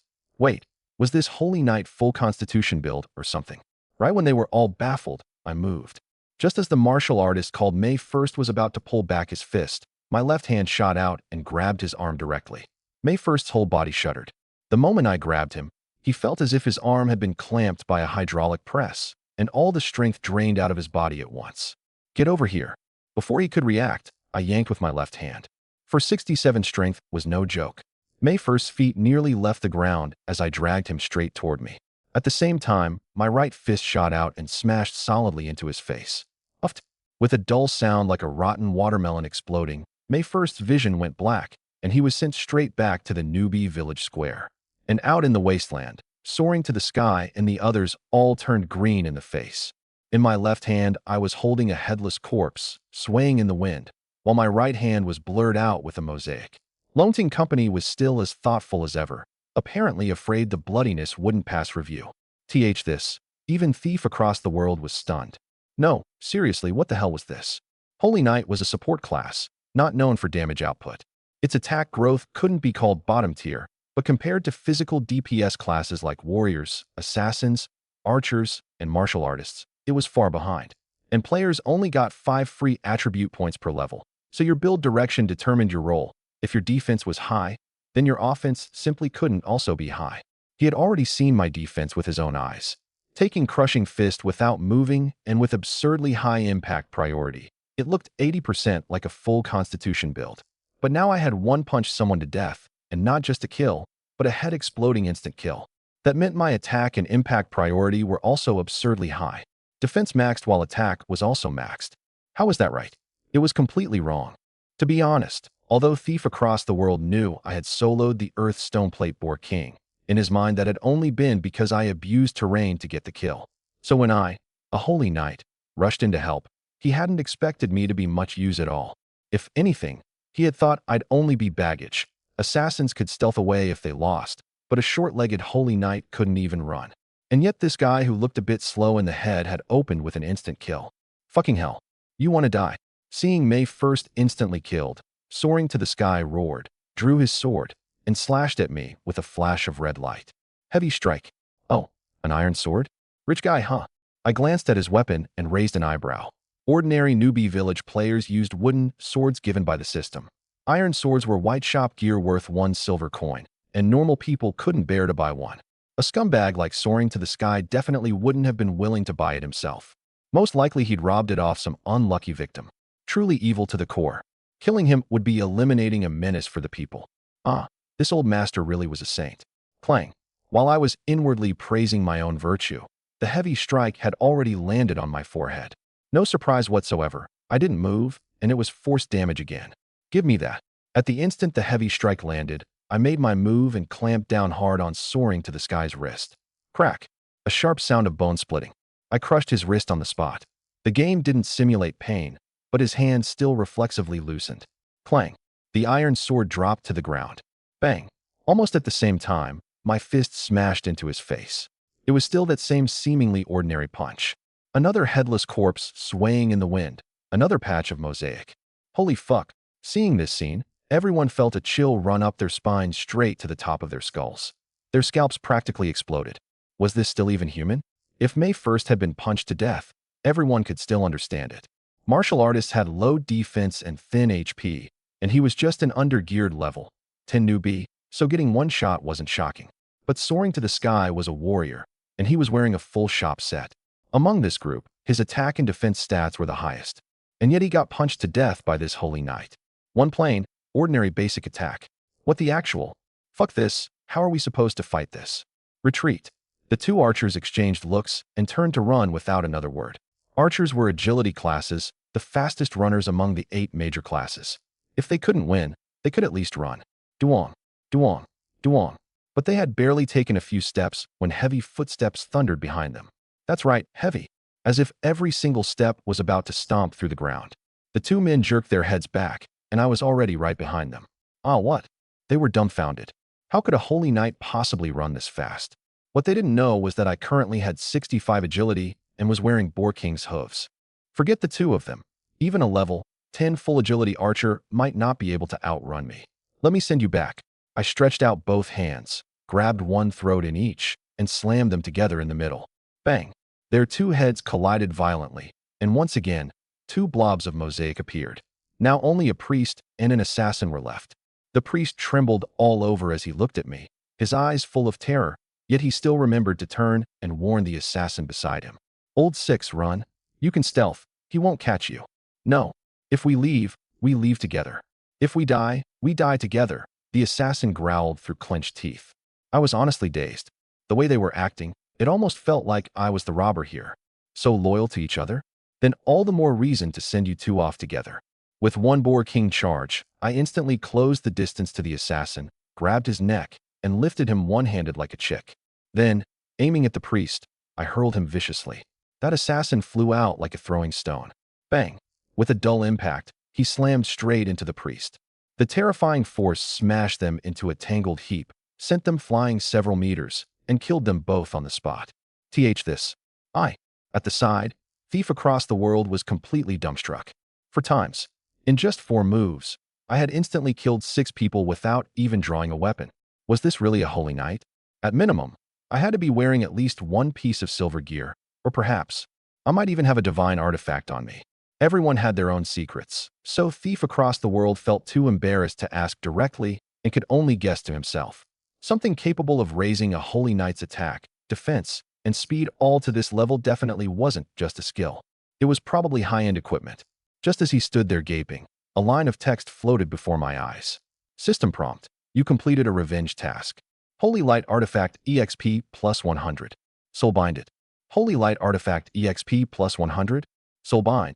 I froze. This crappy cross was actually a bound weapon, and it could gain EXP. Weapons could level up too? Curious, I opened its attributes to take a look. Well, damn. At this moment, the Holy Emblem of Light had already risen to level 2. It really is an artifact. My heart jumped with joy. Soul Binding, a growth-type weapon. Those were exclusive properties of divine artifacts. I'd thought that old bastard Tagore had been fooling me, but this thing was actually a real artifact. Bind. I hit confirm without hesitation. Binding successful. Holy Emblem of Light rose to level 2, attack 10, magic 10, and there was now an extra line of description.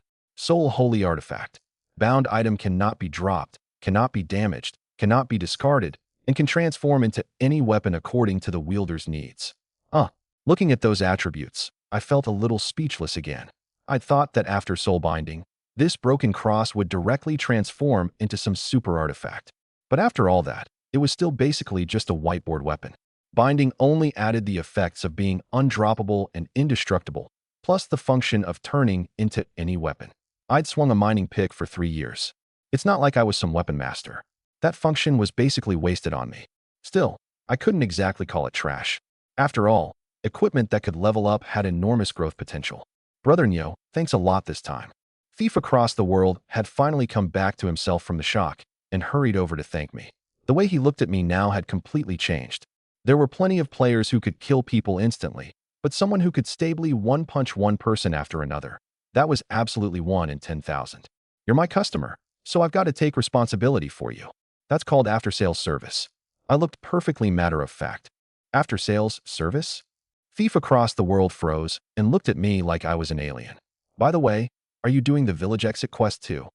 Finished it already. Thief Across the World nodded. I was startled. I already knew he was skilled, but hearing that he had already soloed the village exit quest still made me lose composure. Other people might not know how hard stone plate boars were to kill, but I knew it all too well. Those things had high attack, high defense, and high speed. Once they charged, they were like mini tanks, an absolute newbie nightmare. Without abusing terrain, if you wanted to kill stone plate boars, You needed at least 3 to 5 people in a team, with a tank, healer, and DPS all present. Even in my previous life, before the positioning guides came out, soloing the village exit quest was the kind of achievement that got posted on the forums for people to admire. And that was without mentioning that now the server had been open for less than 3 days, and everyone was still in the barbaric age of no gear and no skills, making it even harder. That alone showed just how much value Thief across the world had. Looks like he really hadn't been bluffing earlier. He truly could have escaped on his own. You're also doing the village exit quest? Need help? He asked. The moment the words left his mouth, he regretted them. Given my strength, why would I need anyone's help? No need for help with something this small. I waved it off. No matter how tiny a mosquito was, it was still meat. 0.1 stat points were still stat points. What if teaming up made me stop getting attributes? Something this small. Hearing how casually I said it, the muscles on Thief across the world's face twitched. He knew better than anyone how hard it was to kill stoneplate boars. If anyone else had said that, he would have pointed at their nose and called them a poser on the spot. But coming from my mouth, it somehow sounded so solid and convincing that he had no choice but to believe it. All right, since Brother Neo doesn't need help, I'll head off first. My friend is waiting for me in Hope City. Let's play together sometime if we get the chance. Thief across the world gave a quick farewell, and his body blurred before disappearing into thin air. The kid really had learned from his mistakes. Once he was stealthed, no one would be able to keep an eye on him again. 20 minutes later, I returned to Dawnlight Village and handed the 10 stoneplate boar tusks over to the village chief. What a heroic youth. The village chief beamed. Our village has produced another powerful adventurer. In the future, you must do more good deeds and benefit humanity, so that our village won't have raised you all these years in vain. System prompt. You have gained the village chief's approval and obtained permission to use the teleportation array. The teleportation array in the newbie village lit up at once. Then another line appeared. You completed the trial quest. Holy Light Artifact EXP plus 200. I stared at that line and instantly understood. So this Holy Light Artifact gained EXP through completing quests. The higher the quest rank, the more EXP it received. Thinking about it, that made sense. Holy Knights, after all, were supposed to spread the teachings of the God of Light everywhere, and the simplest way to spread those teachings was to help people solve problems, which, put plainly, meant doing quests. The moment I stepped into the teleportation array, a mass of light wrapped around me. The scenery shifted, and I was already standing before a magnificent and grand main city. Prompt. You discovered Hope City. EXP plus 1000. The Chinese server map of Destiny was divided into 5 major regions: the Eastern Sea of Despair, the Western Desert of Death, the Northern Endless Icefield, the Southern Dark Forest, and the Central Holy Land of Light, with a total of 360 main cities. Hope City was one of the cities in the Central Holy Land of Light. When players left the newbie village, they were automatically teleported to the nearest main city. To my shame, after 2 lifetimes and 3 years of playing, this was still the first time I had ever personally seen Hope City. Other people played games by running all over the world, afraid of wasting neither subscription time nor equipment costs, while in my previous life I had spent 3 full years going back and forth only between the mine and the newbie village. Now, looking at the majestic Hope City before me, I sighed once again. If you're going to play a game, you should at least play it like a game. Being a miner really had no future. The first thing to do after entering the city was naturally class advancement. In Destiny, players could choose their class direction at level 10. As for my path, there was no suspense at all, Radiant Knight. As for the other branch, Retribution Knight, whether now or in the future, it was a joke. Together with Weapon Warrior and Chi Master, it was one of the 3 legendary gutter classes, an eternal trap. Radiant Knight wasn't exactly strong either, but compared with a gutter tier class like Retribution Knight, it at least counted as a manhole cover. And Radiant Knight had group AoE skills like Burning Aura, so even if you built it for damage, it was far better than Retribution Knight. The place where holy knights and priests advanced was called the Temple of Light, one of the most eye-catching buildings in Hope City, situated right in the center of Central Avenue. The moment you entered through the city gate, you could already see that towering temple from afar, grand and solemn. According to the backstory, the God of Light was the supreme god of the world of Destiny, humanity's highest faith, and the Holy Land of Light was able to enjoy peace and prosperity precisely because of his protection. The leveling speed in Destiny wasn't fast, and the village exit quest was difficult, so at this stage there were very few level 10 players who had made it into the city. The huge Hope City was sparsely populated, and the streets were nearly empty. Inside the Temple of Light, there wasn't a single other person. The class mentor, Saint Rilia, stood beneath the statue, looking utterly bored. "Oh, are you here for class advancement?" The moment she saw me walk in, Rilia's eyes lit up and she asked excitedly. I froze. I already knew high-level NPCs had extremely advanced intelligence, but seeing such lifelike expressions still startled me. "That's right. I'm here to advance my class. I want to become a Radiant Knight." I had already done my homework. "Very well. I bless you." Rilia took out a black leather book engraved with a cross from her robe and began the advancement ritual. A ray of golden light burst out from the holy scripture of light, and in that light flickered one radiant rune after another as it enveloped my whole body. But just then, Rilia suddenly paused, and the golden light covering me vanished with a swish. A question mark practically popped over my head. What was going on? Why wasn't there a success prompt? Had the class advancement failed? That couldn't be, right? I'd spent 3 years as a minor in my previous life and finally gotten reborn. I just wanted to become a proper holy knight this time. Couldn't even that simple requirement be met? The server had only been open a few days, and there was already a bug this huge? A holy light artifact. You actually carry a holy light artifact. You are the child of light. Rilia stared at me fixedly, her eyes full of shock. Child of light. You mean this? I took the holy emblem of light off my back. It really is a holy light artifact. Rilia's face became respectful. Honored child of light, please forgive me, but I cannot advance your class. Can't advance my class? What? I was alarmed. Because I am not qualified. Her attitude remained respectful. As the child of light, you possess your own unique class path. A unique class path? My heart skipped a beat. A hidden class. As a full-dive MMO with extremely high freedom, Destiny had not only the 8 standard classes, but also multiple hidden class branches, commonly known as trigger-type classes, which could only be unlocked by meeting special conditions. And those conditions were extremely harsh. Some required special items, some special storylines, and some even required specific attribute values. In my previous life, after Destiny had been open for 3 years, the number of players known on the forums to have successfully advanced into hidden classes was under 100. Hidden classes didn't necessarily crush standard classes in raw strength, but they were rare and unknown, and that alone let them seize the initiative in both PvP and PvE. Who would have thought that this so-called holy light artifact was actually the trigger item for a hidden class? Then who am I supposed to find for my class advancement? I asked. No matter how hidden the class was, there had to be some NPC in charge of advancing it. St. Peter, Rilius said. Only St. Peter, one of the 12 children of light, is qualified to guide your future path. Then can you tell me where St. Peter is? Well, Rilia went quiet, looking troubled. St. Peter does not report his whereabouts to me. So that means I have to find him myself? I said helplessly, sweat already trickling down my forehead. Come on, system bro, this was making things difficult. In a world this huge, asking me to find one NPC was like looking for a needle in the ocean. Even if the scope were narrowed to Hope City, that was just the difference between the Pacific Ocean and an inland lake. For a player, there was basically no difference. In theory, yes. Rilia nodded. Wonderful. So I was just stuck unable to advance my class now? In my last life, I hadn't seriously played the game and got chopped to death by monsters. I'd been reborn to do things right, but now I couldn't even advance my class.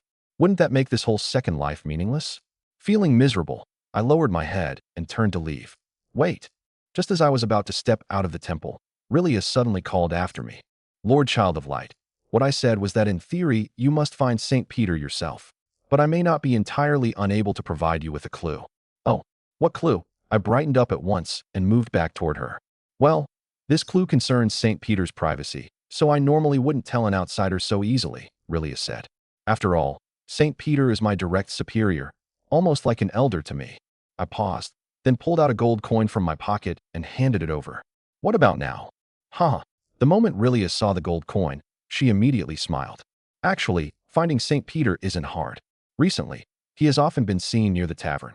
The instant she finished speaking, her hand shot out and snatched the gold coin with lightning speed.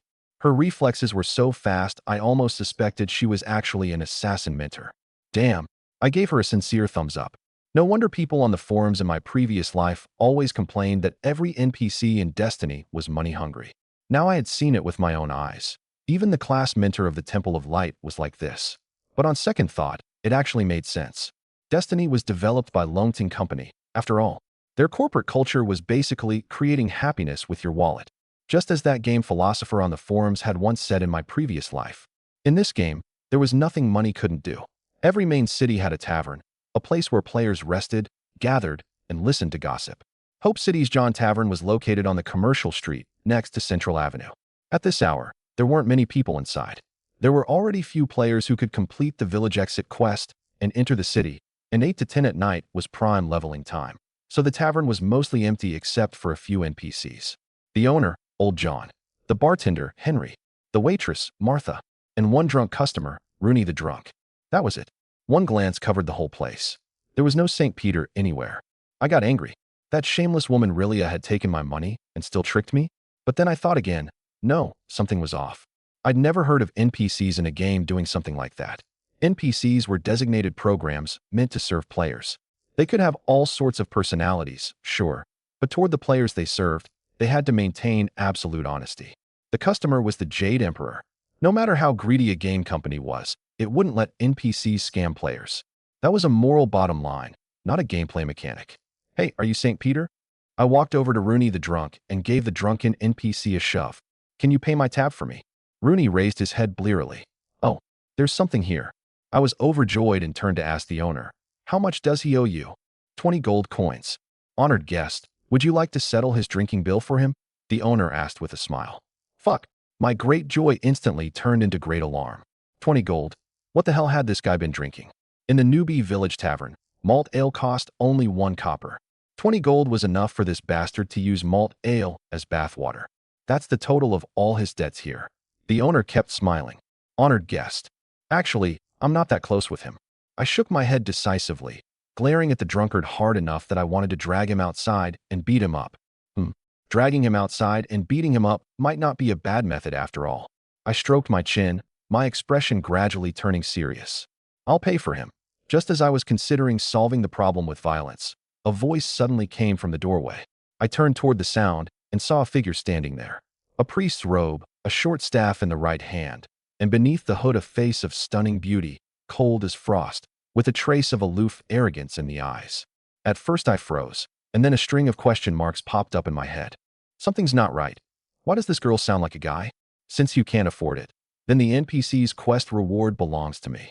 The priest had already walked up beside me, gave me a sideways glance, pulled out a purse, and tossed it to the owner. Damn. So it really is a no, wait. He's stealing the quest. I jolted and instantly realized what was happening. At the same time, Rooney the drunk's eyes suddenly cleared up. Grabbing the priest, he looked deeply grateful. So, now can you tell me the location? The priest asked coldly, staring at Rooney. I leaned in too and pricked up my ears. Just a branching quest, right? I understood how it worked. It didn't matter who got the clue. What mattered was who stayed alive long enough to see St. Peter. The location of Wailing Cavern is, the drunkard said a whole string of things I couldn't understand. Wailing Cavern? I was startled. The drunkard's quest was actually the trigger quest for Wailing Cavern?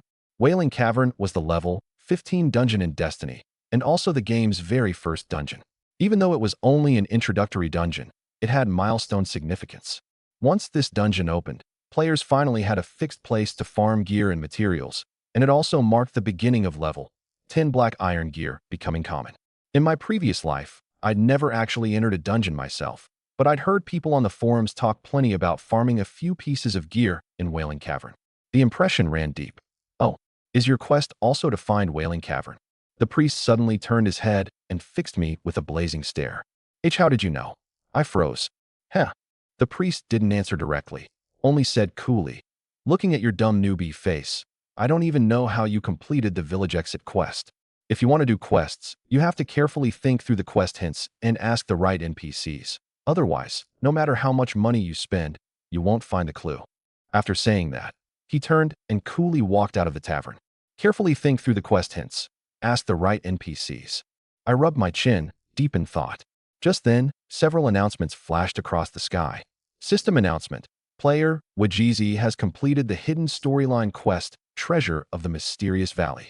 Level 15 Dungeon, Wailing Cavern, has been opened, and his deeds shall be forever recorded in history. Game announcement. Wailing Cavern has opened, and a mysterious treasure has appeared. The game will update dungeon information in 30 minutes. All warriors are requested to leave the game world within 30 minutes. If players do not log out before the update, Any property loss caused by the update shall be borne by the players themselves. The priest had only just left, and the world channel immediately exploded. Holy shit. Wajeezy? Who the hell is this bastard now? Level 15 dungeon. Great, there's finally somewhere to farm gear. The drop rates in this trash game are fucking ridiculous. What era is this? Updating a dungeon still requires shutting down the server and forcing people offline? Loanting Company is getting more and more pathetic. Looking for a fixed dungeon team. All sorts of chaotic messages flooded the screen. As for me, my brows only furrowed tighter and tighter. Wajeezy? So that priest was called Wajeezy. The name sounded a little familiar, but I couldn't remember exactly what he had done. But the reason my face sank wasn't because of this Wajeezy. It was because the game was updating again because of a beginner dungeon. So in this life, was I still unable to escape the fate of my previous life? In the eyes of other players, this was the 28th century already, and yet updating a dungeon still required shutting down the servers. Loanting Company's technical ability was laughably terrible. But for someone like me, who had lived this all once before, things were crystal clear. Everything from my previous life had started again. The game had not descended into reality in a single day. Before I was chopped to death by that skeleton soldier in my previous life, I had once read a forum post. That post had analyzed in detail the entire process by which the game world descended into reality, and dungeons were precisely the most critical nodes connecting the two worlds. In other words, this update 30 minutes later was not some dungeon expansion update at all. Through Wailing Cavern, it was establishing the very first connection point between the game world and the real world. First, let me explain the truth of this game world. As dungeons are triggered one after another, their scale will keep growing larger and larger. 5-man dungeons, 10-man dungeons, 20-man raids, even 100-man raids, and 1,000-man secret realms. The more dungeons there are, the more connection points there will be between the game world and the real world, and the denser those points will become. Once those connection points become dense enough, the two worlds will begin to merge. On that day, the whole world will be turned upside down. Game and reality will become one. The rules will be completely rewritten, everything will be digitized, and all players will become extraordinary adventurers. That is the future I know. In my previous life, I was also a player. But from the day I created my character, I stayed in the newbie village mining. When the game descended into reality, I was trapped inside the mine. I panicked for 7 days, feared for 7 days, and in the end I was cut down by the lowest level skeleton soldier with a single slash. This time is different. I've already gone through it once, so that fear is long gone. All that's left is calmness, and even a tiny bit of anticipation. Log out. I opened the menu and exited the game. My vision shifted, and I was back in that shabby rental room. The first thing I did after logging out was take out my phone and check my bank balance. 8,004 yuan and 30 cents. The moment I saw that number, I couldn't suppress the corners of my mouth from rising. 8,000 yuan. Everything that happened today felt like a dream. To other people, 8,000 might be nothing, but to me, who had to ration even instant noodles, this was a huge sum of money. At the very least, from now on I could eat instant noodles however I wanted, add ham sausages, add eggs, whatever I wanted, as much as I wanted. The second thing I did was open the forums and look for clues about that NPC, St. Peter. Don't be fooled by the fact that I got a second life. In my previous life, I was just a theory player, crouching on the forums watching other people play. I could casually talk about all sorts of strange stories and odd events. But when it came to hidden NPCs in the game, I was completely clueless. St. Peter, the 12 Apostles. I had never heard of them at all in my previous life.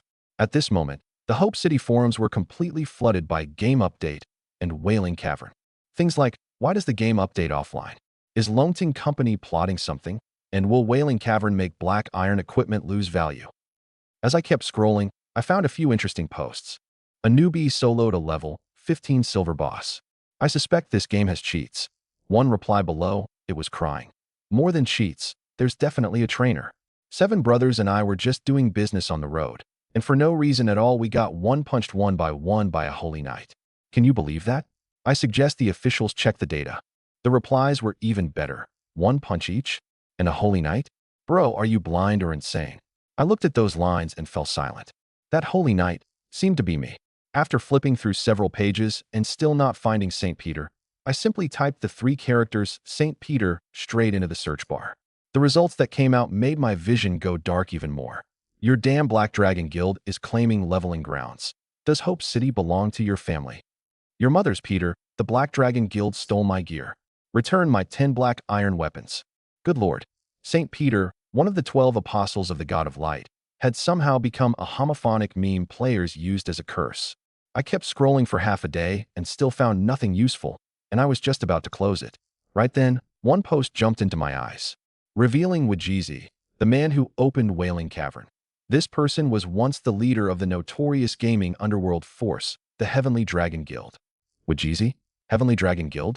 My eyes narrowed, and something clicked in my mind. No wonder that name sounded so familiar. So he was the leader of the Heavenly Dragon Guild.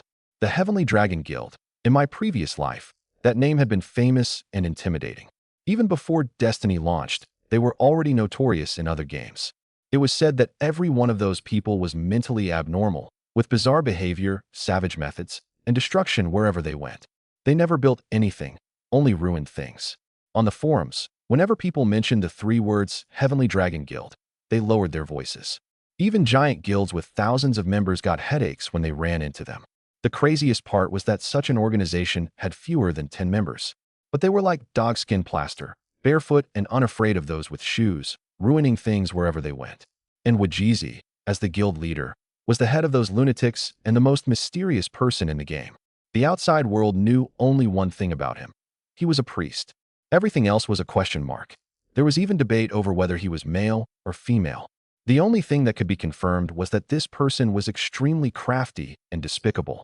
If not for him holding it together, the Heavenly Dragon Guild would have been wiped out by the big guilds long ago. I suddenly understood. No wonder I had met that guy face to face and still couldn't tell whether he was male or female. But come to think of it, although Wajizi was cold and spoke in an irritating way, his character didn't seem as bad as the forums claimed.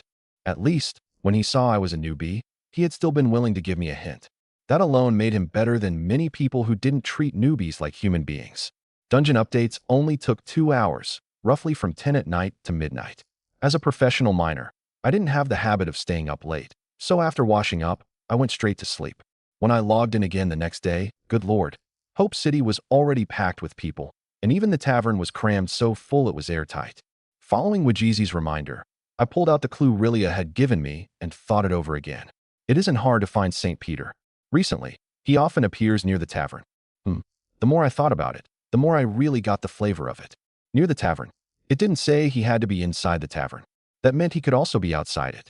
And who knew the tavern's surroundings best? Obviously old John, the owner. The moment I realized that, I headed straight for the bar counter. My warrior, what would you like to drink? Old John greeted me warmly. I'm looking for someone. Warrior, this is a tavern. We do not offer people finding services. I didn't waste words. I directly took out a gold coin and slapped it onto the counter. Old John's expression instantly changed. He leaned over with a sleazy grin. Warrior, who are you looking for? In all of Hope City, there's nothing I don't know. And to be fair, he really wasn't bragging. Turning left outside the tavern, in a dark alley, I actually found an NPC lying on the ground, dressed in rags, hair hanging wildly, and reeking of alcohol. If not for the 3 words St. Peter floating above his head, I almost would have broken off half a piece of dry instant noodles from my bag and given it to him. I was dumbfounded. Brother, you're one of the 12 apostles under the God of Light. How are you living like a beggar from the beggars sect sweeping the streets? The Holy Knight class was miserable enough already. If players took a picture of this and posted it on the forums, Holy Knight players would probably collectively delete their accounts overnight. I poked him with my cross. No reaction. Fine then. I simply lifted my foot and kicked him in the head. Bang. St. Peter got kicked and rolled over. Only then did he slowly open his eyes, yawn, and say, "Who is it?" Lord St. Peter. I'm here for class advancement. I hurriedly cupped my hands. Class advancement. He looked me up and down sideways. You? Now my foot was itching again, but I held it in. Because after that kick just now, the information over his head had already surfaced, full of question marks, at least a level 100 plus super boss. Not someone I could afford to offend, not someone I could afford to offend. This is my credential. I took out the holy emblem of light. A holy light artifact? TSK, TSK, tisk. St. Peter shook his head and sighed. Pearls cast before swine.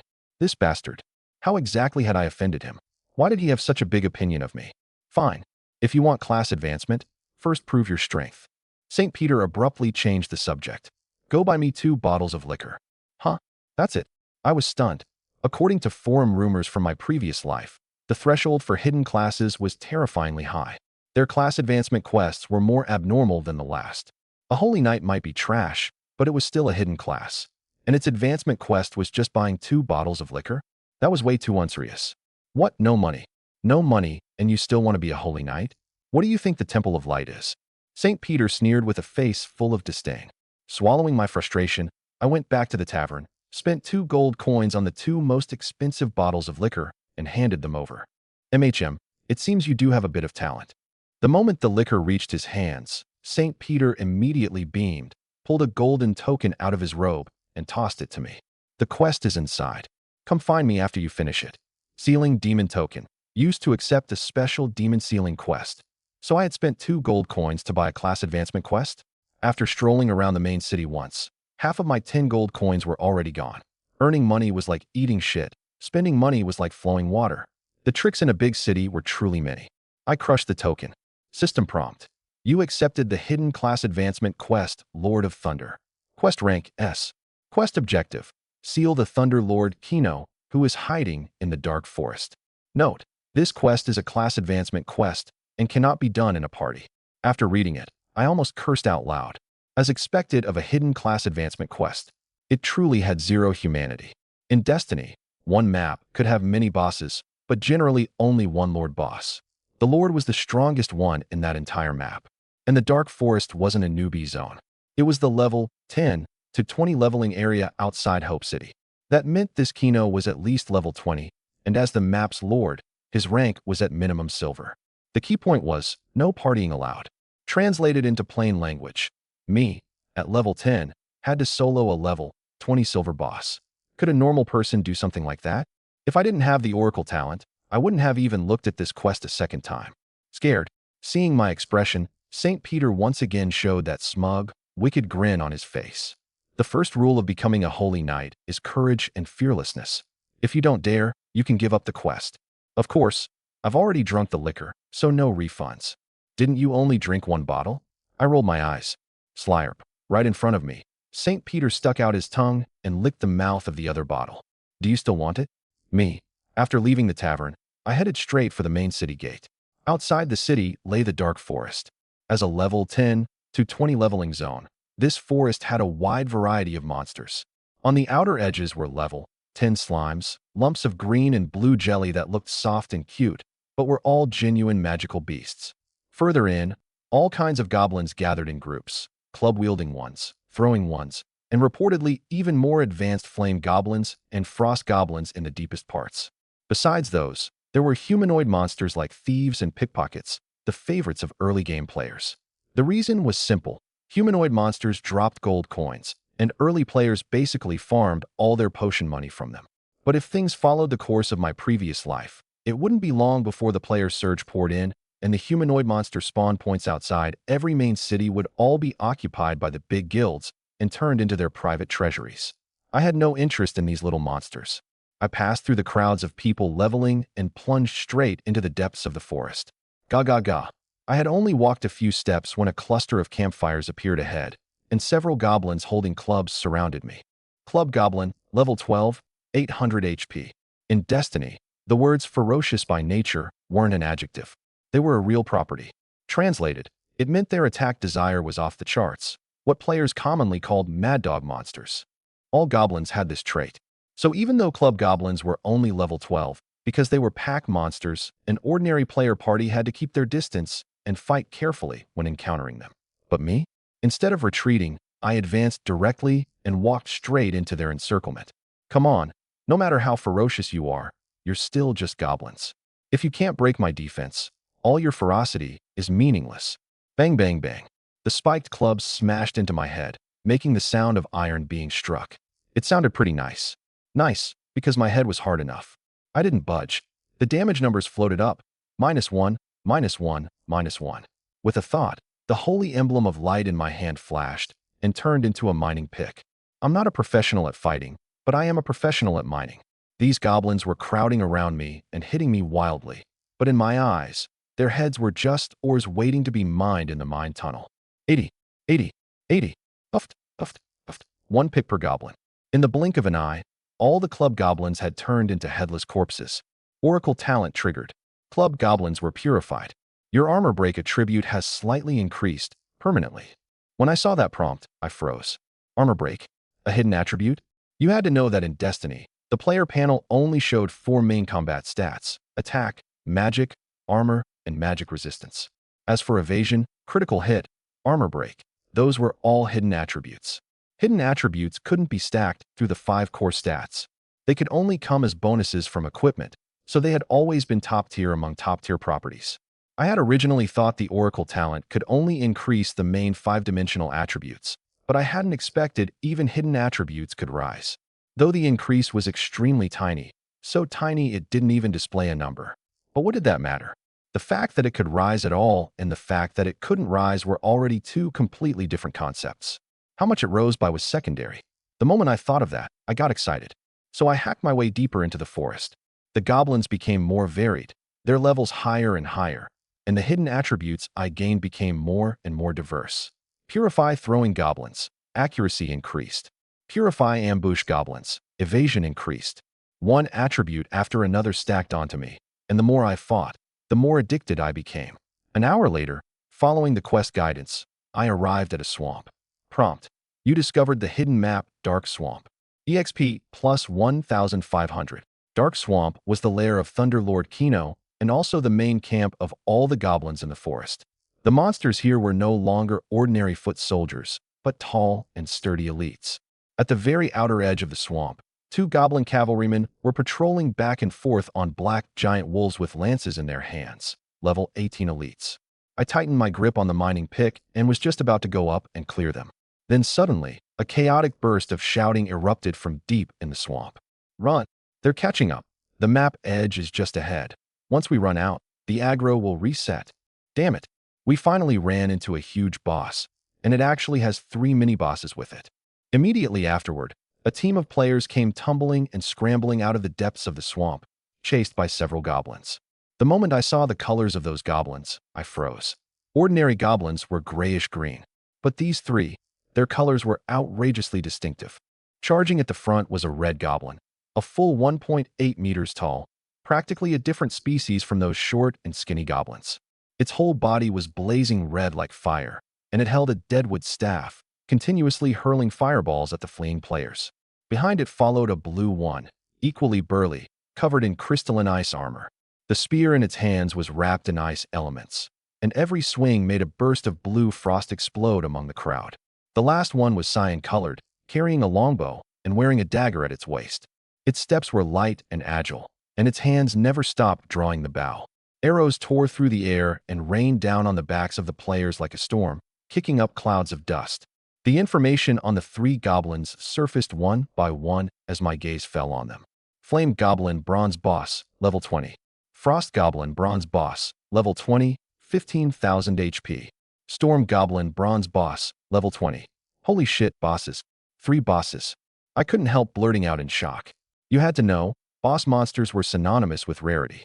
Even the lowest level bronze boss was not something you could just casually come across, especially in a fully immersive simulation game like Destiny, where the map was as large as the real world and many times bigger than the old keyboard and mouse MMORPGs.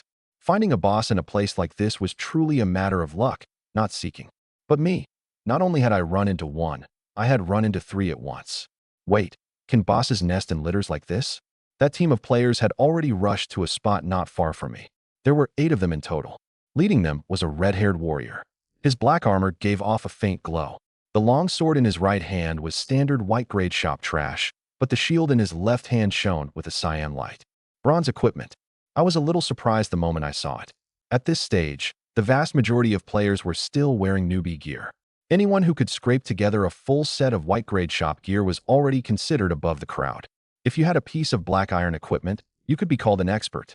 As for bronze equipment, that was 1 in 10,000, the kind of thing money couldn't buy. And this warrior not only wore black iron armor, but also carried a bronze shield. He was definitely no ordinary person. Then I looked at the people behind him. Although each of them looked miserable, a closer look showed that they were all wearing full-level, tin shop sets, with 1 or 2 black iron pieces mixed in. Especially the female priest in the team, who wore a bronze robe, while the staff in her hand glowed blue. That was a silver weapon. My heart jolted. You had to know that my own set of silver armor had only dropped because I solo killed a Lord-tier silver boss. It was the rarest of the rare. And yet the moment I entered the city, I ran into a team this well-equipped, and one of them even had silver gear. It seemed that at this stage, anyone who could enter the city and level in the dark swamp was no ordinary person. We can already see the edge. Once we leave this map, the boss aggro will reset.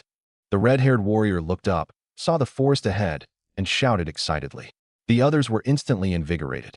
In Destiny, the death penalty was severe. Once a player above level 10 died, they lost 1 level's worth of experience and also dropped 1 random piece of equipment. For players at this stage, that was basically their lifeline. This group was just plain unlucky.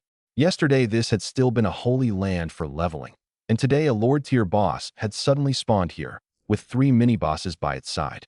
The Lord had one-shot their main tank the moment it appeared, shattering their 20-man elite squad on the spot.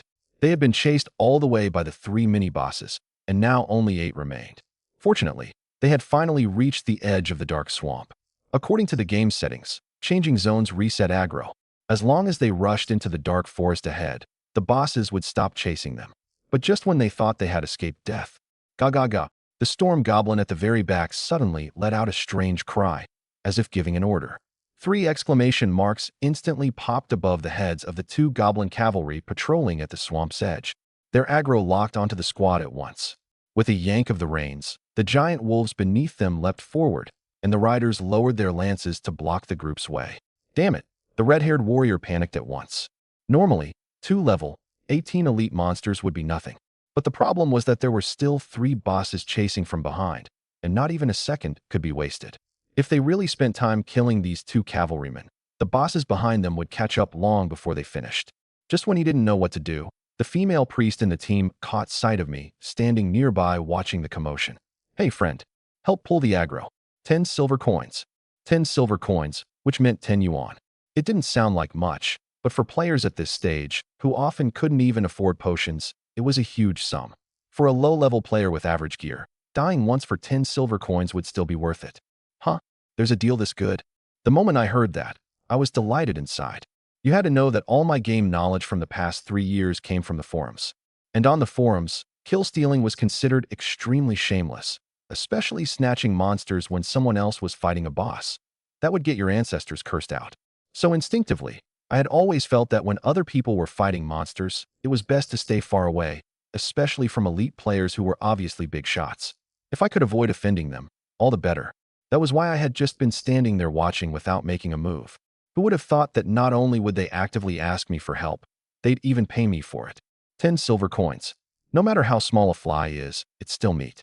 Without another word, I pulled out 2 sling stones from my bag and hurled them straight at the 2 goblin cavalrymen. How strong was my throwing arm? A sling stone only had 1 point of attack power, but with my nearly 500 points of strength behind it, it wasn't much different from a bullet. Minus 904. Minus 904. 2 huge damage numbers floated up above the goblin cavalrymen's heads. Their HP bars dropped sharply in an instant. The force of the impact nearly knocked them off their mounts, and even the giant wolves beneath them staggered, almost collapsing. The aggro of both goblin cavalrymen instantly shifted onto me. The red-haired warrior and the others stared on the spot. They looked at me, then at each other, their faces full of shock. 900 damage? What kind of background did this blockhead guy have? Was this some kind of bug?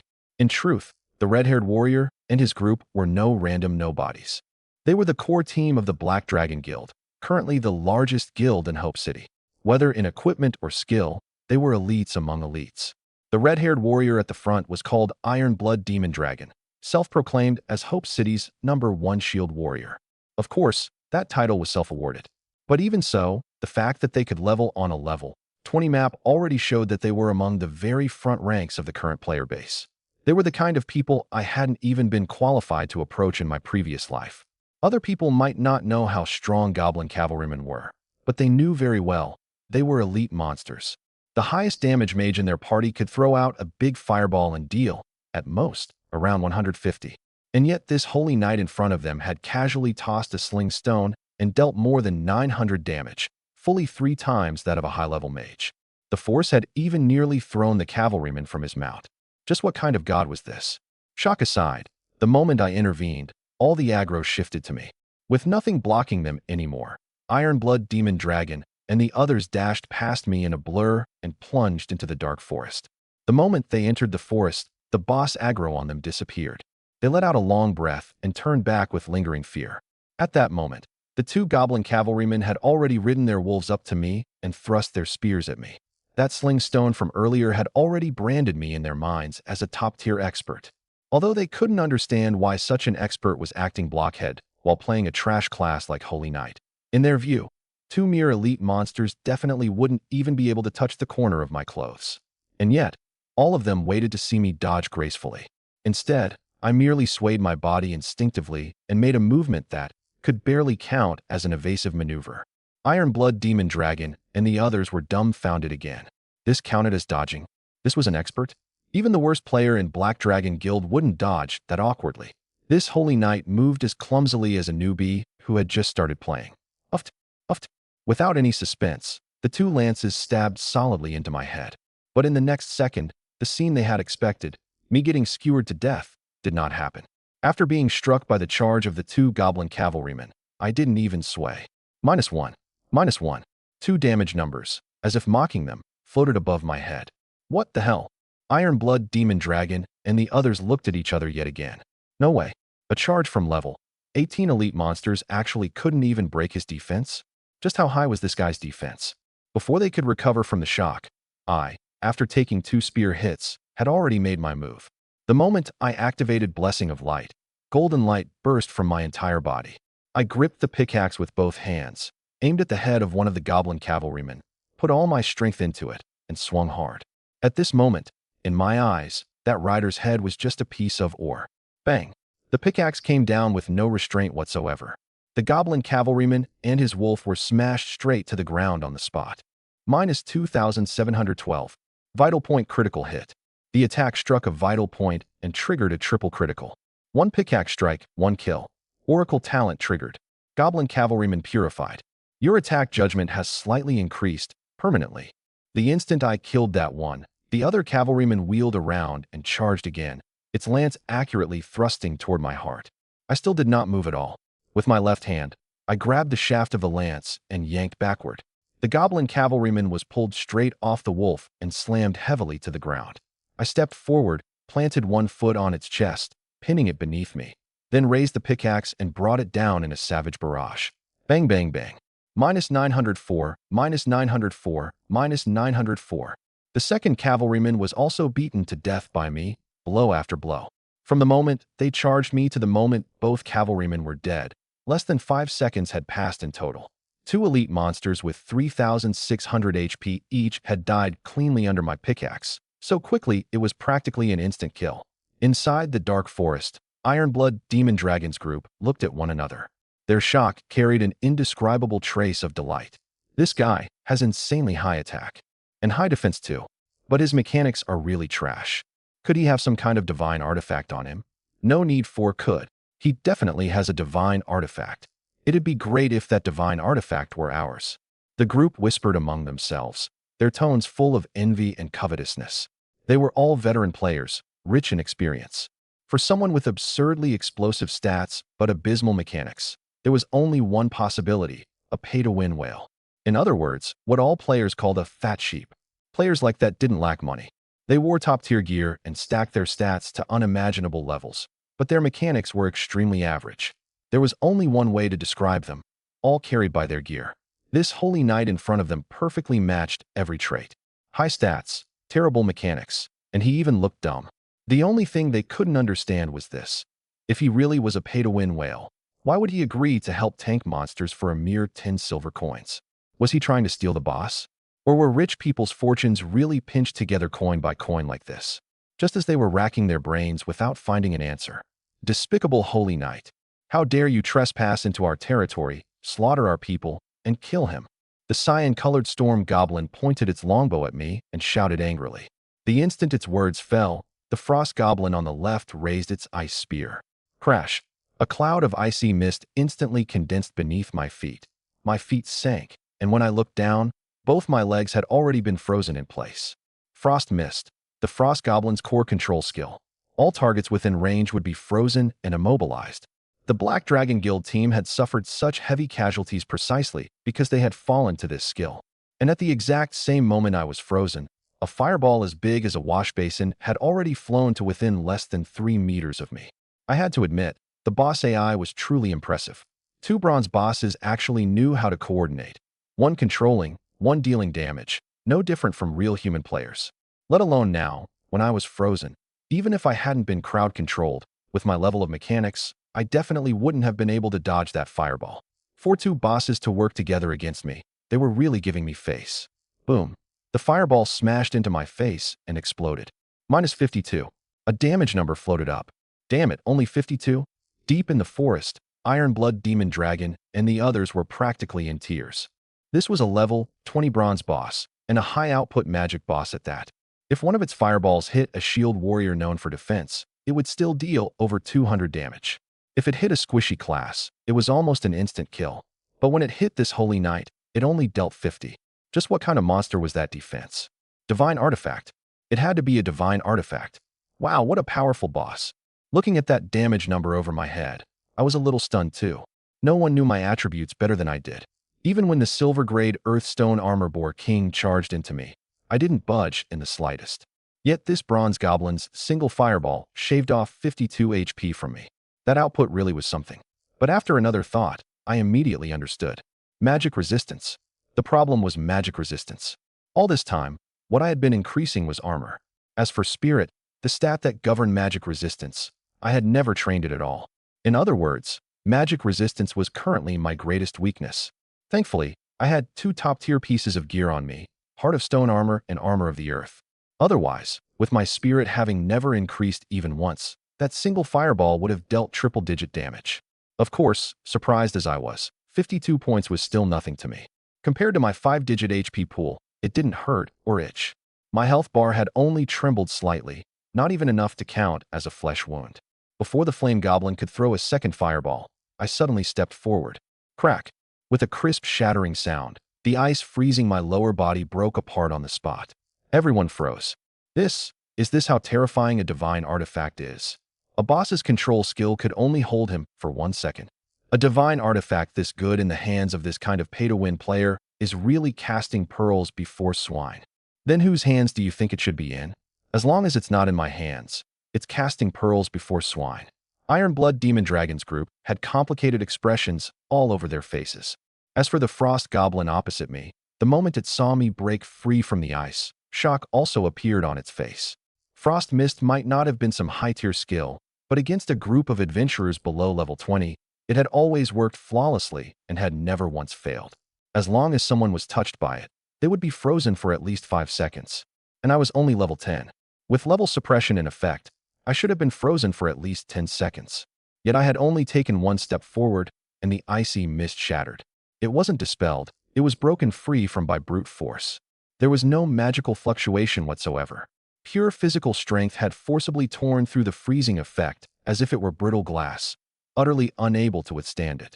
The frost goblin was still in a daze when the earth beneath its feet suddenly began to tremble violently. With my head lowered and heavy steps pounding the ground, I charged toward it at astonishing speed. Boar King charge. Gaga. The frost goblin's AI was no joke. Seeing me rush at it, it immediately raised its spear. Whoosh. Deep blue frost rapidly gathered over its body, and in the blink of an eye formed a suit of frost armor. Ice armor technique. The moment the armor took shape, confidence appeared on the frost goblin's face.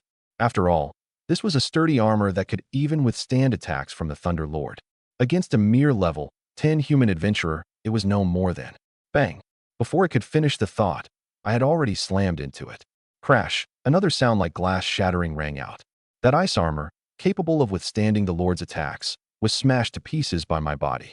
The fragments dissolved into blue elemental particles and scattered into the air. Thud! The frost goblin flew several meters like a rag doll, disbelief all over its face, before crashing heavily to the ground. Before it could recover, its vision darkened. My burly figure had already pressed right up to it, and one huge foot stomped down viciously from above, planting itself squarely on its chest and pinning it with all 4 limbs flailing upward. Without pausing for even half a moment, I raised the pickaxe and smashed it down at its head. The frost goblin lifted its spear to block. Crack! The ice spear snapped on the spot. The pickaxe fell without deviation, striking the center of its forehead. I may not be skilled at fighting, but mining is my profession. 3 years of digging had honed a unique skill in me. My strikes were extremely accurate. When I aimed at a piece of ore and brought the pick down, I could break off the entire piece cleanly without damaging anything beside it in the slightest. No special trick, just practice. Minus 2,622, minus 2,622, minus 2,622. The frost goblin was pinned firmly beneath my foot. No matter how much it struggled, it could not move even half an inch. Its head, in my eyes at this moment, was just a piece of frost ore, and if I mined it out, that would be a week's worth of living expenses. Yes, yes, yes, just lie still, don't move. Ba, this poor Taoist shall now send you to meet the god of light. I muttered to myself as I smashed away. The pickaxe swung so fast it left afterimages. Every strike landed precisely on its forehead, and every strike was a vital point critical hit. From the moment I launched the charge to the moment I pinned it underfoot and started mining, less than 3 seconds had passed in total, fast as lightning. Not far away, the flame goblin and storm goblin were startled by the sight and hurriedly launched attacks at me. The storm goblin in particular instantly went all out, cyan magical elements erupting from its body. Wind's blessing activated. Howling gale activated. Whoosh, whoosh, whoosh. Arrows poured toward me like a violent storm, glowing with cyan light. Tempest shot. Holy shit. The boss used its ultimate. Seeing the rain of arrows filling the sky, the Black Dragon Guild members were shocked, and mixed into that shock was a strange joy they couldn't quite suppress. They knew better than I did how fierce this storm goblin was. Their 20-man elite squad had been reduced to 8. Their main tank had been one-shot by the Lord, but almost everyone else had died to this storm goblin. Especially this big move. One frenzy of wild volleys had shattered the entire team on the spot. Now that they saw this move again, it was only natural that fear still lingered in their hearts. As for that trace of joy, the aggro on them had already been cleared, and the bosses would no longer chase them.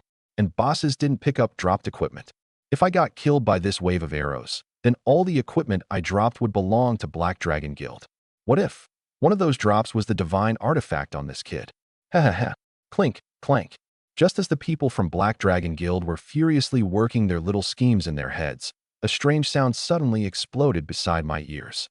I looked up and saw that the storm goblin's arrows and the flame goblin's fireballs were all hitting me. I did not move an inch. A string of numbers floated above my head. -1, -1, -1, -52. One force damage number after another hung above my head as if mocking me, but I could not even be bothered to lift an eyelid. I simply acted as if they did not exist. Carrying my pickaxe, I aimed at the frost goblin's head and smashed down viciously. -2,622, -2,622, -2,622. Blue arrow damage, red fire damage, white physical damage. 3 different colors of damage numbers overlapped in midair. Everyone present was dumbfounded. Looking at this scene, for a moment, no one could even tell who the real boss was. With a scream, the frost goblin fell, and its corpse turned into loot scattered all over the ground. System notification, Oracle talent triggered. Frost goblin purified. Intelligence and spirit permanently increased by 50. Ice resistance increased by 1. A streak of blue light entered my body. Without any hurry, I picked up the loot, stood up, dragged my pickaxe behind me, and walked toward the flame goblin, the one closest to me. The 2 goblins exchanged a glance. Their eyes were full of fear, but they still forced themselves to rub up fireballs and hurl them at me. -2, -2, -2. Those fireballs that had still been doing 52 damage just now, after I gained 50 spirit, dropped straight into single digits when they hit me. I tanked the attacks and advanced step by step until I reached it. Knock it down, step on it, smash its head. All in one smooth motion. The system notified me again. Flame goblin purified. Intelligence and spirit increased by another 50. Fire resistance increased by another 1. It too turned into loot all over the ground. When the remaining storm goblin saw that both of its teammates were gone, it turned and ran. This thing had Wind's blessing on it, so its whole specialty was speed. I could not catch up to it, so I directly hurled the pickaxe in my hand. Bang! The pickaxe traced an arc and lodged squarely into its head, smashing it so hard that it stumbled and nearly fell over. The Black Dragon Guild people started muttering again. This guy really has something wrong with his head. He even throws away his main weapon? A pay-to-win player really is arrogant. In the game, throwing skills had system correction, so hitting the target was basically guaranteed. That was not strange. What was strange was this. Who would use their main weapon as a throwing dart? Equipment was worth more than your life. Once you threw your weapon away, how were you supposed to fight? Without a weapon, what were you supposed to use? Whoosh. Before they could finish speaking, the pickaxe stuck in the storm goblin's head suddenly disappeared, and in the next second, it returned steadily to my hand. Everyone turned to stone again. Holy shit, what the hell is going on?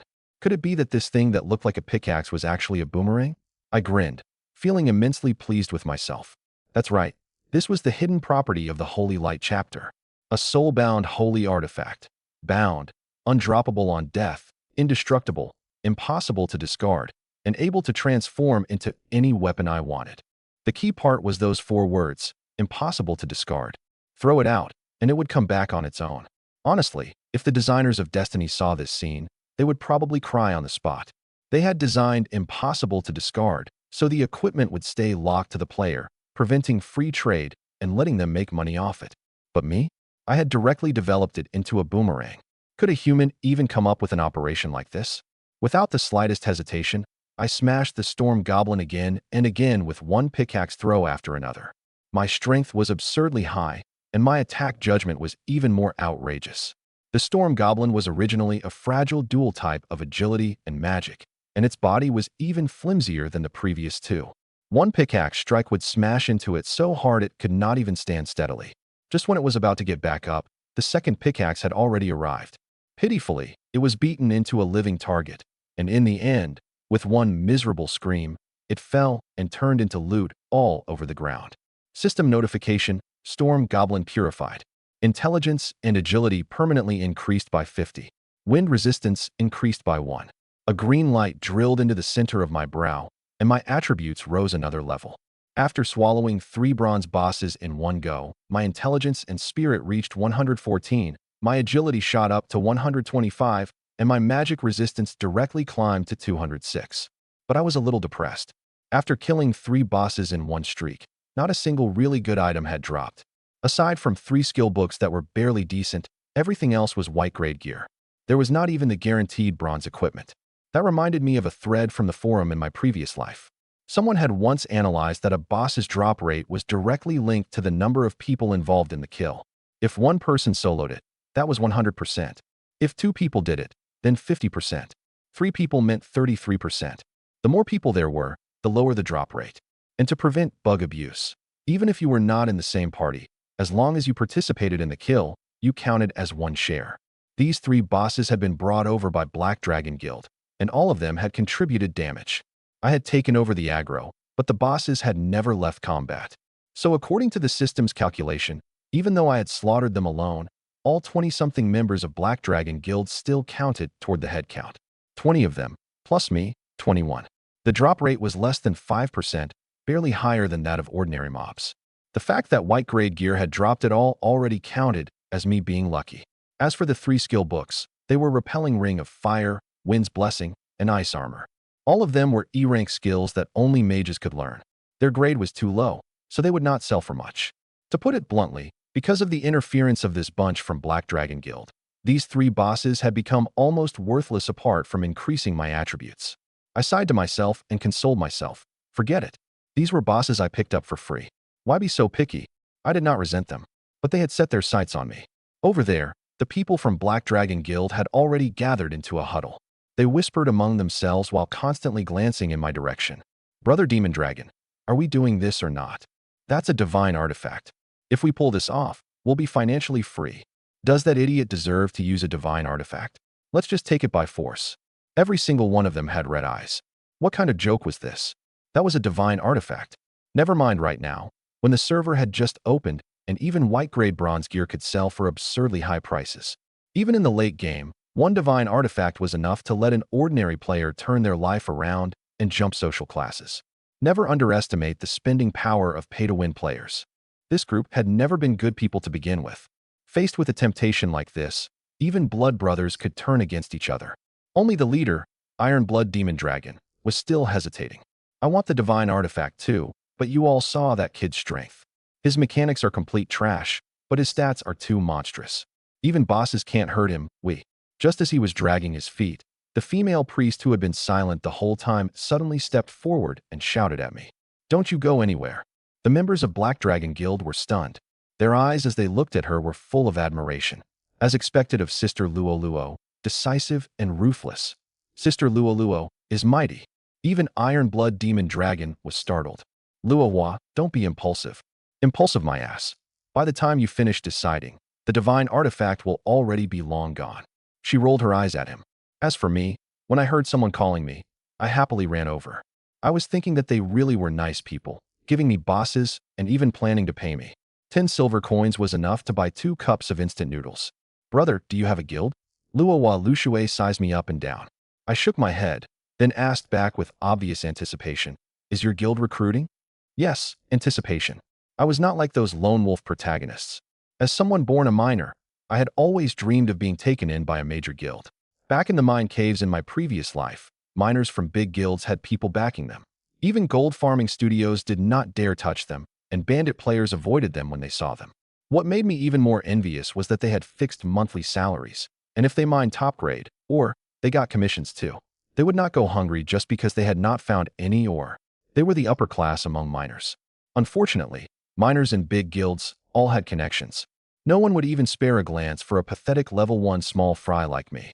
Even small groups of just a dozen or so people could not be bothered to take in low-level expendables like me. Luo clearly had not expected me to ask that. She froze for a moment. No, she rejected me cleanly. After all, what they were about to do next was not exactly honorable. In the game, when a big guild snatched other people's things, aside from the victim, outsiders would only think your methods were strong and your power was hard. After all, the strong preyed on the weak, and being weak was the original sin. But if you robbed one of your own, then the taste of it changed immediately. Big guilds recruited people by selling a sense of security. If you turned around and screwed over your own people, who would still be willing to follow you in the future? So she could not recruit me. She had to first establish me clearly as an outsider. I was a little disappointed, but not surprised. I had been rejected too many times already and had long since grown numb to it. It was just that I had never expected this. When I was weak, guilds did not want me, and now that I was strong, guilds still did not want me. Wasn't that just a complete waste? What about the loot from those bosses? She ignored my disappointment entirely and continued asking. The loot. I frowned. You took all the experience from the 3 bosses by yourself, and now you want to monopolize the loot too. The people from Black Dragon Guild surrounded me. You dared to steal our Black Dragon Guild's bosses. Are you tired of living? My head was full of question marks. What the hell? But in the next second, my face darkened. In my previous life as a miner, I had seen this kind of trick far too many times. Weren't you the one who asked me to help pull aggro for you? I told you to pull aggro, but I never told you to steal the bosses, understand? She sneered. Forget it. Looking at your low-level account, I'll just assume you're ignorant. Our Black Dragon Guild doesn't bully the weak, so we won't take the loot. Just strip off the equipment you're wearing as compensation. Here are the 10 silver coins I promised you, so don't say we're unreasonable. As she spoke, she actually counted out 10 silver coins. The Black Dragon Guild people were utterly impressed on the spot. Damn, Sister Luo is amazing. That speech was absolutely righteous. She handled this flawlessly. That idiot's practically been conned into limping. I could never say something like that. They were clearly the ones committing robbery, yet she had somehow painted herself as the one in the right. The way they looked at Luo now even carried a trace of awe. This woman was truly ruthless. As for me, I stroked my chin and nodded. What you said makes a lot of sense. I really shouldn't have killed the bosses. Luo eyes lit up, thinking to herself that this idiot was ridiculously easy to fool. Right? I'm exactly that kind of reasonable person. I should have killed all of you along with them. The moment the word killed left my mouth, I was already in front of her. Among the 8 major classes, a priest's movement speed ranked second from the bottom, only slightly faster than a holy knight. In front of me, with my agility over 100, she had no chance of escaping. She had not even realized what had happened yet, and my hand was already around her throat. I tightened my grip. Crack. With one crisp sound, Luo died on the spot and dissipated into a streak of white light. Clatter. The staff in her hand fell to the ground. I had mined for 3 years in my previous life, crawling out from the very bottom of the game's social hierarchy. So in this life, there were 2 kinds of people I hated most. The first were bandit players who bullied others through power. The second were studios that seized things through scheming and force. These two kinds of people were the cruelest to bottom-tier miners and exploited them the hardest. They were malignant tumors every miner wanted to get rid of. I had thought that after leaving the mining trade, I would never run into this kind of person again. But I had not expected that the world of normal players would be even more sinister than the mine caves. I kindly helped you pull aggro, and you turned around and accused me of stealing bosses, then demanded I strip off my gear as compensation? Outrageous. There was no point reasoning with people like this. The only thing you could do was speak in physics. Holy shit. Sister Luolua's staff dropped. Quick, pick it back up. The people from Black Dragon Guild cried out in unison. I lowered my head and looked. That staff, glowing with blue light, was lying quietly at my feet. Before they could move, I bent down and picked it up. Holy Light Sacrifice, Silver Grade Staff. Attack 26, Magic 44, Constitution plus 11, Spirit plus 13. Passive skill Light. All Holy Light type skill effects increased by 15%. Passive skill Sacred Heart. Recovers 3 mana per second out of combat, and 1 mana every 3 seconds in combat. The item description said, a magical weapon personally blessed by Rilia, Mentor of the Temple of Light. When I saw those attributes, my eyes went wide. This was a top-tier treasure. I had spent 3 years lurking on the forums. No one knew better than I did whether equipment was valuable. I could now be considered someone who had seen the world. I had a Holy Light Divine artifact in my hand, and I wore silver armor on my body. But compared with this staff, all my equipment looked like toys. Not to mention the Holy Light chapter. It was a pure whiteboard. As for the earth armor on my body, its stats were only SOSO. It only counted as a pseudo top-tier item by relying on its silver grade. But this staff was a genuine, honest-to-goodness top-tier treasure. You had to know that among all roles in a party, healing classes were the most indispensable. Their status was equal to that of tanks. A priest's healing output was equivalent to a tank's HP bar and defense. That 15% Holy Light bonus could raise all of a priest's healing and buffs across the board, and with it, the survival capability of the entire team rose as well. A lot of the time, when a tank could not hold the line, it was only because they were lacking just a little more healing. Once the tank fell, the whole team was wiped out. I did not need to explain what a 15% recovery boost meant. But that still was not the most brutal part. The most brutal part was the Sacred Heart skill. What was most important for a top-tier priest? Healing amount? Cast speed? Defense? None of those. It was sustain. Only continuous recovery could ensure that a team remained undefeated. And in Destiny, most mana recovery spells could only be used out of combat, while mana potions were absurdly expensive. That was why mana regeneration stats were the most sought-after thing for magic classes. Mana regeneration was also divided into in-combat and out-of-combat regeneration. Among them, in-combat regeneration was extremely rare and worth several times as much as out-of-combat regeneration. This staff had both a 15% skill boost and built-in in-combat mana regeneration. Its value was greater than 3 pieces of earth armor combined. Almost by instinct, I took a screenshot and sent it to Thief Walks the World. Interested? He replied almost instantly. Where are you? I'm coming right now. Even through the screen, I could feel his urgency. Later, I'm doing a class advancement quest. I sent back a reply and closed the chat box. Meanwhile, Black Dragon Guild had already exploded into chaos. Put down the staff. Give the staff back right now. They were all teammates of Luo Hua Lushui, so they knew better than anyone just how much this staff was worth. Iron Blood Demon Dragon especially felt his scalp go numb. Luo Hua Lushui really had done it this time. Fine, she died, but why did she have to drop equipment? Dropping anything else would have been one thing, but she had dropped the staff of all things. Black Dragon Guild had gone through enormous trouble to complete a hidden quest just to get that reward. Even Luo Hua Lushui herself only had the right to use it, not actual ownership. And now it had been dropped directly into the hands of an outsider.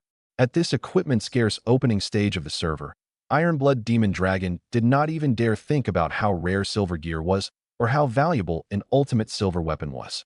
The moment I picked up the staff, he only felt as if the sky had collapsed. Suppressing his panic with force, he came over and tried to smooth-talk me. Brother, let's talk this out. Can you give me the staff back first?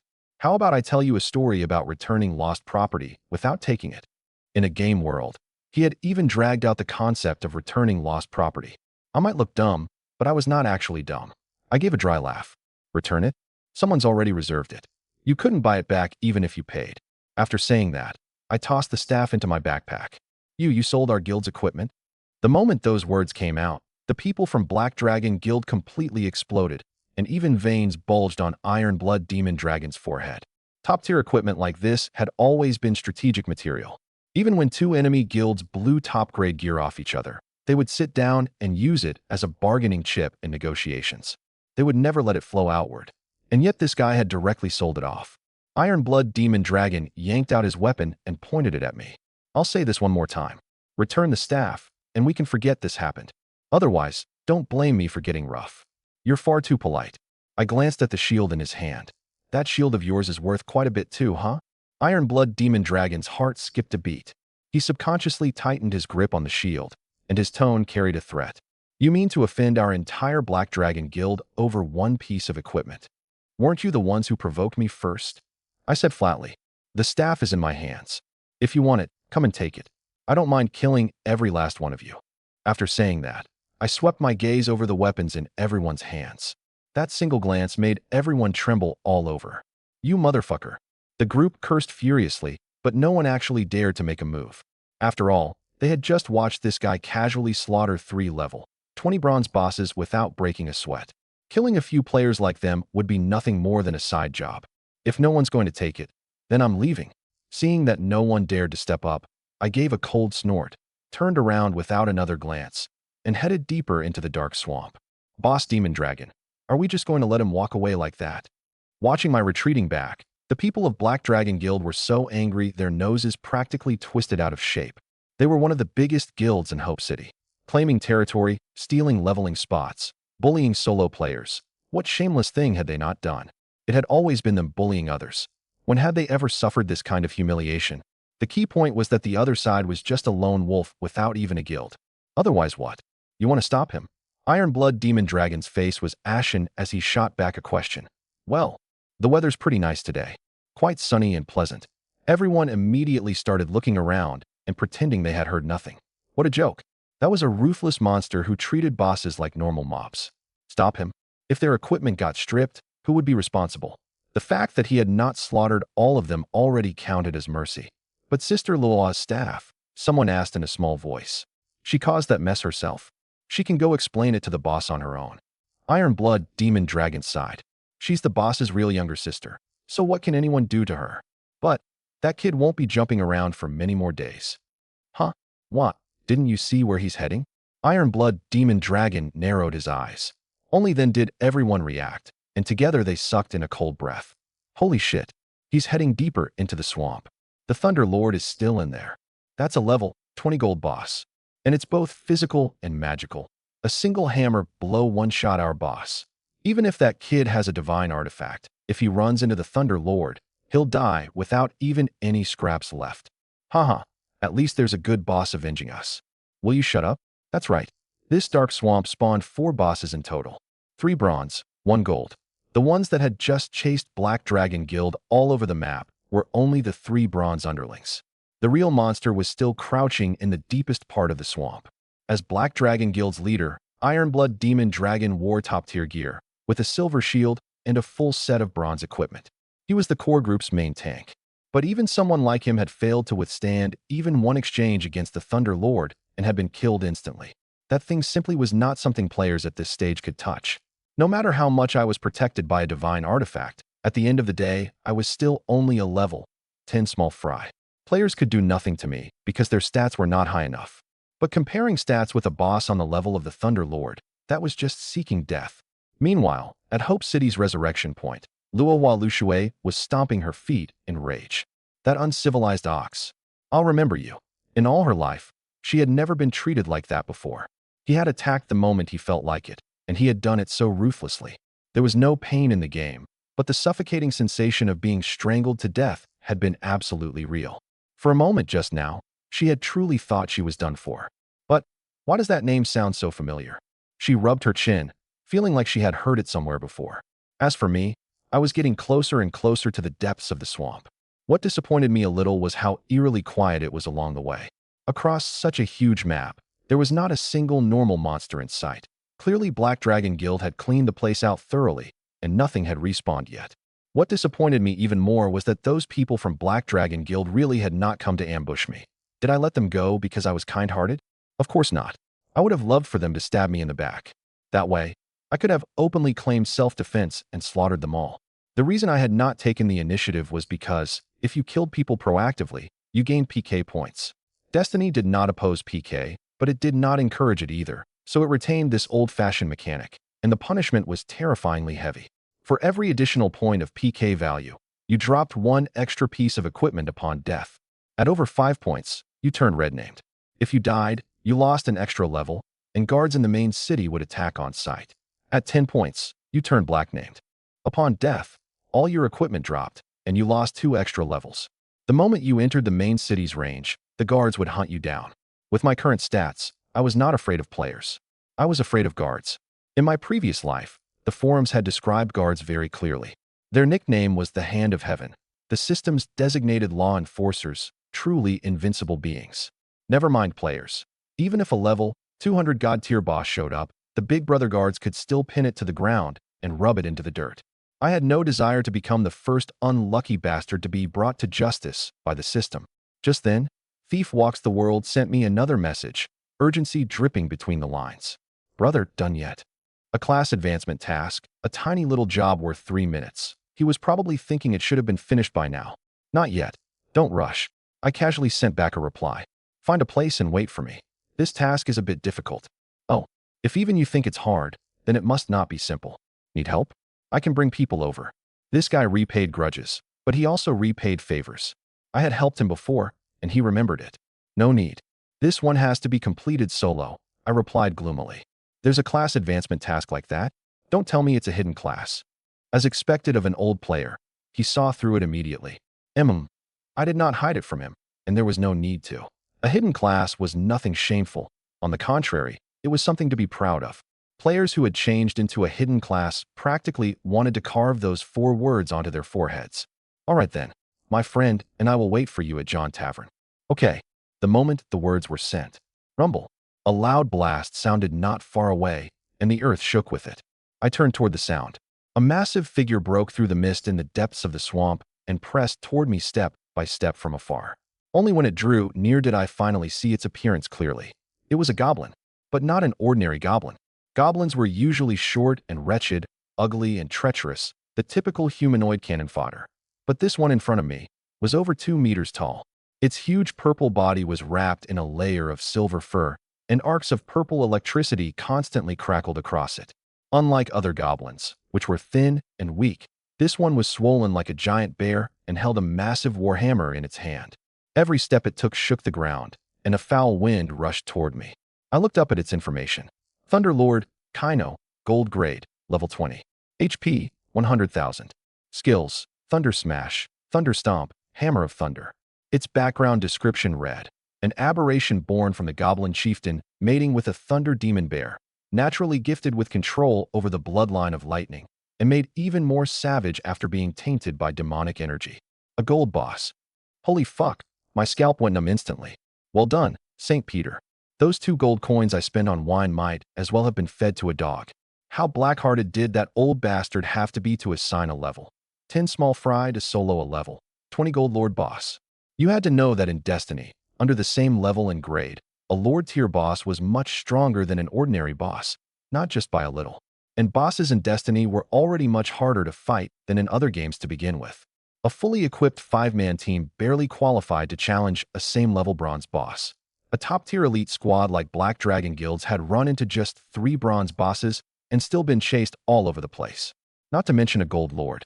Soloing it. Even if Morningstar, the so-called world's #1 player, nicknamed Dragon Slaying Sword, came in person, he'd probably still wipe on the spot. That bastard St. Peter really thought highly of me. So it was you who killed my subordinates?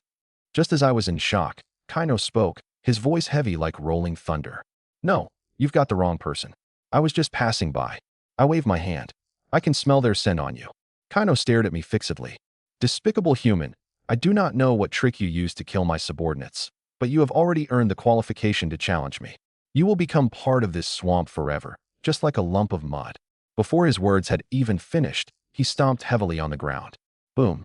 The entire ground trembled violently, and purple lightning exploded outward from him in ripples. Everywhere the shockwave passed, trees and boulders shattered to pieces. This was his AoE skill, Thunder Stomp. Dual physical and magical damage, with a stun on top. Players hit by it would be numbed in place by the electricity and shockwave. Of course, all AoE skills had a range. If it had been experts like the people from Black Dragon Guild, the moment they saw him lift his foot, they would already have retreated and dodged. But I was different. I was just a mining for 3 years armchair player with basically zero real combat skill, to the point that I did not even have the awareness to dodge skills. I had no idea what was happening, and that shockwave hit me solidly. Arcs of electricity wrapped around my whole body, dazzling to the eye. A question mark popped over Kaino's head. It was not like he had never seen players before, nor was it like he had not read player combat data. Thunder Stomp might be AoE, but its startup was not especially fast, and it had expansion time. Even the previous team had all been able to dodge it easily. But this guy in front of him had stood there like an idiot and had not even tried to dodge. With skill like that, how had he managed to kill my 3 subordinates? -1. A pitifully tiny damage number floated above my head. The question mark above Kaino's head instantly turned into an exclamation mark. This? How is this possible? His face was full of disbelief. As a hybrid boss with both physical and magical damage, Kaino's attacks were dual strikes formed by stacking attack and magic power together. Not only was the damage high, but it also required both armor and magic resistance to withstand it. Thunder Stomp was an AoE, so its single target damage was not even that high to begin with. But against a level 10 player, it had only dealt -1? Even as a gold boss with advanced AI, he was completely dumbfounded at this moment. As for me, I let out a long breath and even gave him a bad review in passing. The skill looks pretty intimidating, but the damage isn't much. Arrogant human. Kaino flew into a rage on the spot. With a furious roar, his huge body charged straight at me, while purple lightning instantly gathered around the giant hammer in his hand and smashed viciously toward my head. Thunder Smash, his charged strike, a brutally fierce single-target skill with both physical and lightning damage. A moment ago, Black Dragon Guild's main tank had been one-shot by this move. This time, I did not tank it head-on. I instinctively dodged a little. Of course, it was only a symbolic dodge born of instinct. In Black Dragon Guild's words, that dodge technique was too ugly to look at, just like a newbie who had never touched a game before. At that level, there was naturally no way to dodge a Lord-tier boss. Boom. The giant hammer wrapped in surging thunder smashed solidly into my head. Kaino had put his full strength into this strike, as if he wanted to crack my skull open. -1. Kaino's face, which had not been white to begin with, instantly darkened even more. Another pitiful little damage number floated up, as though mercilessly mocking his weakness and powerlessness. Kaino had begun to doubt his entire bare life. As for me, after taking 2 hits, I only grew more confident the more I fought. Holy shit, so this is a Lord boss. Looks like it's only SOSO. If the designers heard that, they would probably jump off a building on the spot. The reason the Thunder Lord was a Lord was precisely because it was thick-skinned and durable, while also possessing the only mixed damage kit among level 20 bosses built around high attack and high defense. This thing was supposed to wait until archers hit level 30, learned armor break, and could slowly kite it to death from range. And yet in my eyes, my evaluation was only 2 words: average. The reason it could not hurt me was precisely because of that damned mixed damage. For mixed physical magic damage, you needed both armor and magic resistance together to defend against it. If it were pure magic attack, it might actually have broken my defense. After all, my magic resistance was only 206. That counted as top tier among players, but in front of a Lord it was nowhere near enough. But it just had to be hybrid defense. My 206 magic resistance, combined with the full 600 armor on my body. Together, that was 800 defense. What level? 10 small fry could possibly have 800 defense. A Lord boss, and that's it? I glanced sideways at the hammer resting against my head, my face full of puzzlement. That nearly contemptuous tone was like a sharp sword stabbing viciously into Kaino's heart. You bastard. How dare you look down on? Kaino raised his hammer in fury, about to charge another attack. I might be trash, but I'm not the kind of person who only takes hits without hitting back. Before he could finish speaking, I swung my pickaxe with all my strength and hacked viciously into the top of his foot. Bang. -554. A huge damage number floated above Kaino's head. Oh. Kaino's bear-like face twisted instantly, and he cried out miserably. Oh, hit your ingrown toenail. I couldn't help mocking him. At the same time, I sighed inwardly at how high this boss's defense really was. A full 200 armor, and because it was a mixed damage boss, 200 armor meant 200 magic resistance too. You had to know that players only gained 10 attribute points per level. Even if a warrior put everything into strength, with starting strength included, a level 10 warrior would still only have 64 attack. Even a level 30 great warriors specialized to the extreme in damage, without equipment, still would not be able to break the Thunder Lord's defense. As for those glass cannon damage dealers who went all strength and no constitution, one touch from it would send them ascending on the spot. This difficulty was absurd to the point of being incomprehensible. What kind of beast of a designer could create a class advancement quest that required a holy knight to solo the Thunder Lord? I was only able to do it thanks to Oracle, this unique talent that let me gain attributes by killing monsters.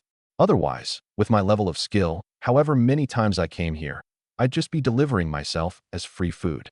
So really, to deal with a freak, you had to use an even freakier method. Despicable human. You dare injure me. I'll kill you. My hammer strike had not only dealt decent damage, but had also been deeply insulting. Combined with my non-stop taunting, it directly maxed out Kaino's aggro. He roared and swung his hammer in a backhand strike toward the side of my face. I neither dodged nor avoided, but instead stepped forward to meet it. My technique was only that good anyway.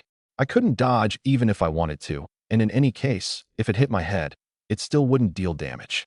Boom. The giant hammer carrying thunder smashed into my face.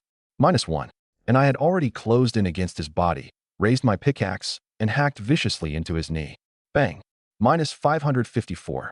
No skill used, just a pure basic attack, the ultimate in physical damage. Kaino only felt a huge force slam into his leg, and then, as if electrocuted, a current raced through his whole body and his entire leg went numb. As the saying goes, first cut the legs, then cut the mouth. After 3 strikes, they become a ghost beneath the blade. I was genuinely afraid this guy would retreat while fighting and kite me. That's right. As a player, I was actually afraid a boss would kite me. If I said that out loud, people would laugh their teeth out. Oh. The paralysis, slow, and crippling effects produced by pure physical damage made Kaino both shocked and enraged, his eyes turning red. He stopped charging attacks, stopped aiming, and simply swung the giant hammer into afterimages, roaring through the air as he smashed frantically at my head. Random gale hammer style. The storm, mixed with lightning, carved blinding streaks of light through the dim forest. And I still did not dodge or avoid. I simply let the hammer go bang, bang, bang against my body. -1, -1, -1, -1. I let out a grin. The flashes of lightning in the darkness swept across my face, illuminating pale white teeth and an almost deranged smile. Kaino's attacks landing on me could not even shake me a little. I tanked his hammer head-on while the holy pickaxe in my hand, one strike after another, glowed with holy light as it methodically hacked into his leg. -554, -554, -554. So I and this boss, in the dark swamp, entered a mode of standing still and beating each other to death. No technique, no skills, just pure hatred. You hit yours, I hit mine, all offense and no defense. One of us had no need to defend. The other simply couldn't. My HP bar barely moved. My natural regeneration was faster than the damage I was taking, but his HP bar was visibly dropping. 80%, 60%, 30%. The HP bar dropped all the way to 1/3, and the entire thing turned a glaring red. Roar! Kaino suddenly shuddered, dazzling purple light erupting all over his body. Streams of electricity wrapped around him, and terrifying light burst from his eyes. That shockwave alone directly pushed me over 10 meters away. Holy shit. Phase 2. I cried out. In Destiny, when a boss's HP bar turned red, there was a certain chance it would enter a second transformation phase. The higher the grade, the higher the chance. After transforming, attack, defense, and speed all surged across the board. Despicable human. You deserve death. The lightning faded, and Kaino finished transforming. His silver-white fur stood on end strand by strand. Purple magical patterns flowed over his armor. And the giant hammer in his hand was completely swallowed by lightning. With a furious shout, he pointed the hammer toward the sky. The dark clouds overhead churned like a vortex, and a giant bolt of purple thunder descended from heaven, pouring entirely into the hammer. Then Kaino leapt high, the giant hammer wrapped in that heavenly thunder, and smashed down at me from above. Hammer of thunder. Holy shit. The legendary might of heaven and earth. My stats might have been high, but it was still the first time I had run into a skill with this kind of spectacle, so I was startled too. It was already too late to run. On instinct, I turned the holy pickaxe in my hand into a shield and held it tightly in front of me. Boom! The hammer of thunder smashed heavily into the shield. The two immense forces collided, exploding into a ring of thunder-wrapped shockwaves centered on me. Bushes were uprooted, and the entire battlefield was swept completely clean. A cruel smile slowly lifted at the corner of Kaino's mouth. But in the next moment, his smile froze. -1. A faint damage number rose slowly once again, like a true bolt of thunder piercing brutally through Kaino's heart. He stood there in a daze, motionless. Clang! The giant hammer in his hand slipped to the ground. At that moment, Kaino's gaze was calm and ancient, as if he had seen through all the worldly splendor of existence. Had he won? Had he lost? No, he had attained enlightenment. Only after confirming that I was still alive did I finally recover from that horrifying shock. A surge of furious fire rushed straight to my head. I lunged forward in one step, grabbed hold of Kaino, who looked absent-minded, as if his soul had nearly been sucked out, and yanked hard. With a thud, this gold boss, who just moments ago had been able to one-shot heaven and earth with a single hammer, was flipped to the ground by me without the slightest resistance. My left hand clamped down hard on the back of his neck and forced him downward, while my right hand clenched into a fist glowing with holy light and started pounding the back of his head like mad. I'm just a damn miner. Did you really have to go all out on me? Do you know you almost scared your grandpa to death just now? Are you sick in the head? No. Wait. I'm a holy knight now. Ba. This humble priest shall now send you to meet the god of light. Bang. Bang. Bang. Curses mixed with the dull thuds of fists landing on flesh. Bright red damage numbers floated up from his head one after another. And this Lord-tier boss simply lay there expressionlessly on the ground, a single line of tears streaming down his cheeks. -234. As the final number floated up, his HP bar was completely emptied. The Lord had fallen. And at that exact same moment, another drama was unfolding in John Tavern in Hope City. Thief Walks the World sat at a table, toying with a gold coin in his hand, wearing a look of utter despair. Across from him sat a man so absurdly handsome it was almost unreasonable. Dressed in a snow-white priest robe, he stood out so much that the entire tavern's gaze was drawn to him the moment he sat there. This man was none other than Wu Jizi, the one who had blatantly snatched my quest before. Kinxia, is your friend still not here? Wu Jizi had already started getting impatient. You know I'm not in the habit of waiting for people. He's doing a class advancement quest. Just wait. Thief Walks the World sounded annoyed. That staff is top-tier loot. Otherwise, do you think I'd willingly sit here with you and embarrass myself? He glanced around at the strange looks from the surrounding players, and his face turned green. When you entered the game, couldn't you have adjusted your face to look uglier? Would lowering your attractiveness kill you? I already lowered it by 30%, Wu Jizi sneered.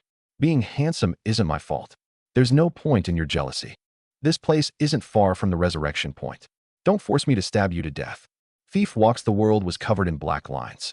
Wu Jizi quickly coughed twice and changed the subject. Isn't it just a class advancement quest? How complicated can it be? I've already been waiting almost 10 minutes. A hidden class advancement quest. Oh, a hidden class. Wu Jizi's eyes lit up. Then I'll wait another 10 minutes. While these two were sitting there waiting, another good show began at the most eye-catching spot in the tavern. Luo Walushui was clutching a warrior's arm and crying her heart out. Brother, you can't just ignore this. That bitch strangled me to death. I'm your real younger sister. I'd like to do something about it, the warrior said with a cold face, but I didn't see it myself. You're bullying me too, aren't you? Luo Walushui was nearly furious to the point of madness. With that temper of yours, it's not a bad thing if someone teaches you a lesson. Saves you from going around causing trouble every day. Seeing there was no hope, Luo Walushui panicked and threw out her final card. My staff got dropped. That sentence had an outstanding effect. The warrior jolted all over, and even his voice started trembling. What did you say? The staff? You mean that top-grade silver staff with 15% holy light bonus and combat mana regeneration? Yes. That bastard. He dared bully my younger sister, Flame Black Dragon's sister? Today I'm going to kill him no matter what. That's right. This warrior, whose eyes turned green the moment he heard about top-grade equipment, was none other than Flame Black Dragon, the guild leader of Black Dragon Guild.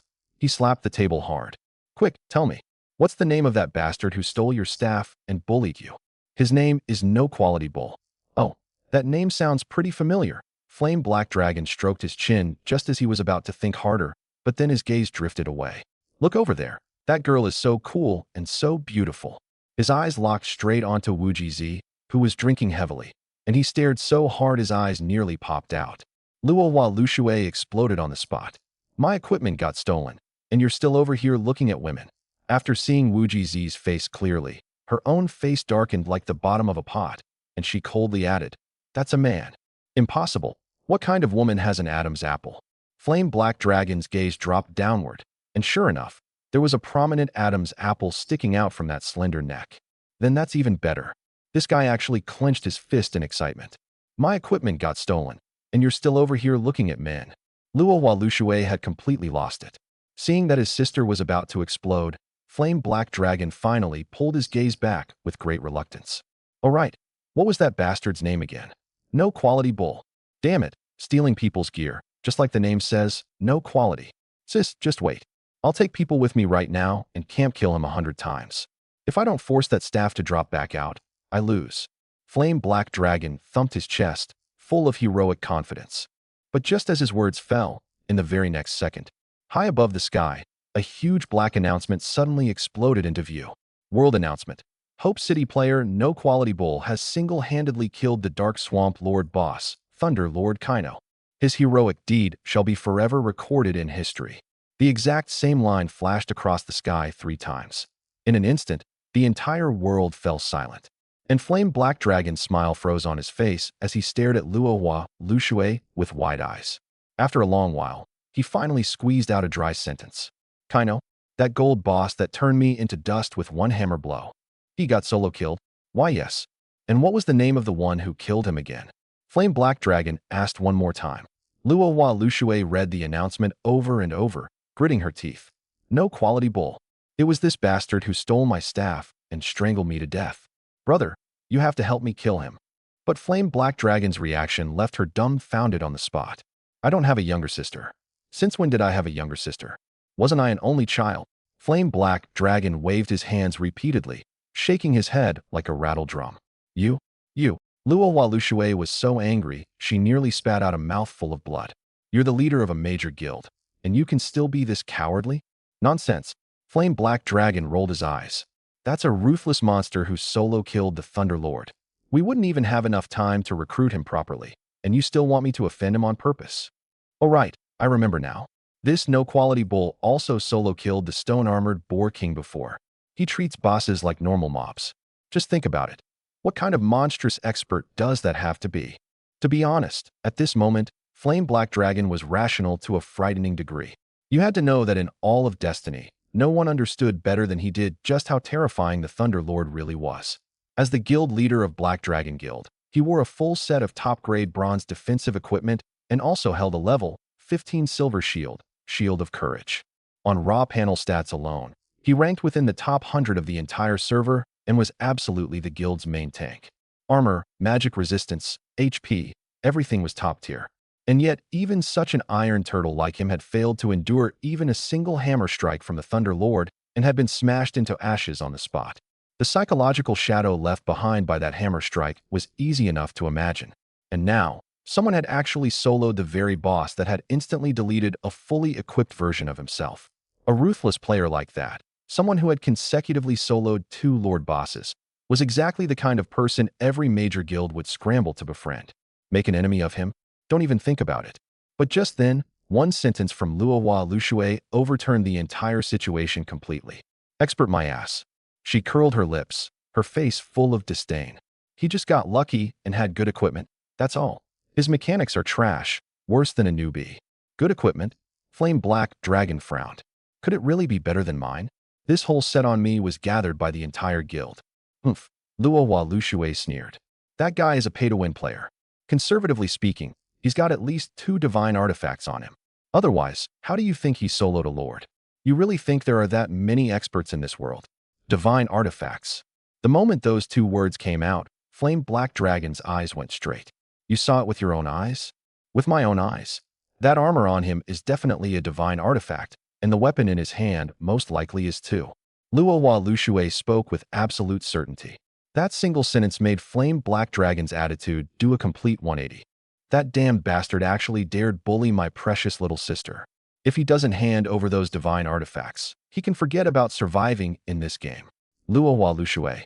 To put it bluntly, Flame Black Dragon was exactly the sort of person who bullied the weak and feared the strong, always judging the situation before acting. If I had really been a technical expert who soloed the Thunder Lord through pure mechanical skill, he wouldn't have dared touch me at all. Offend someone like that. And it was like holding onto a bomb that could go off at any time. Who knew what day they might come to your doorstep for revenge and spend a lifetime grinding you down? Killing that kind of person cost time, effort, and manpower. Not killing them meant they could harass you for a whole year. A guild leader couldn't afford that kind of attrition. But if it was a pay-to-win player, then the nature of the matter became completely different.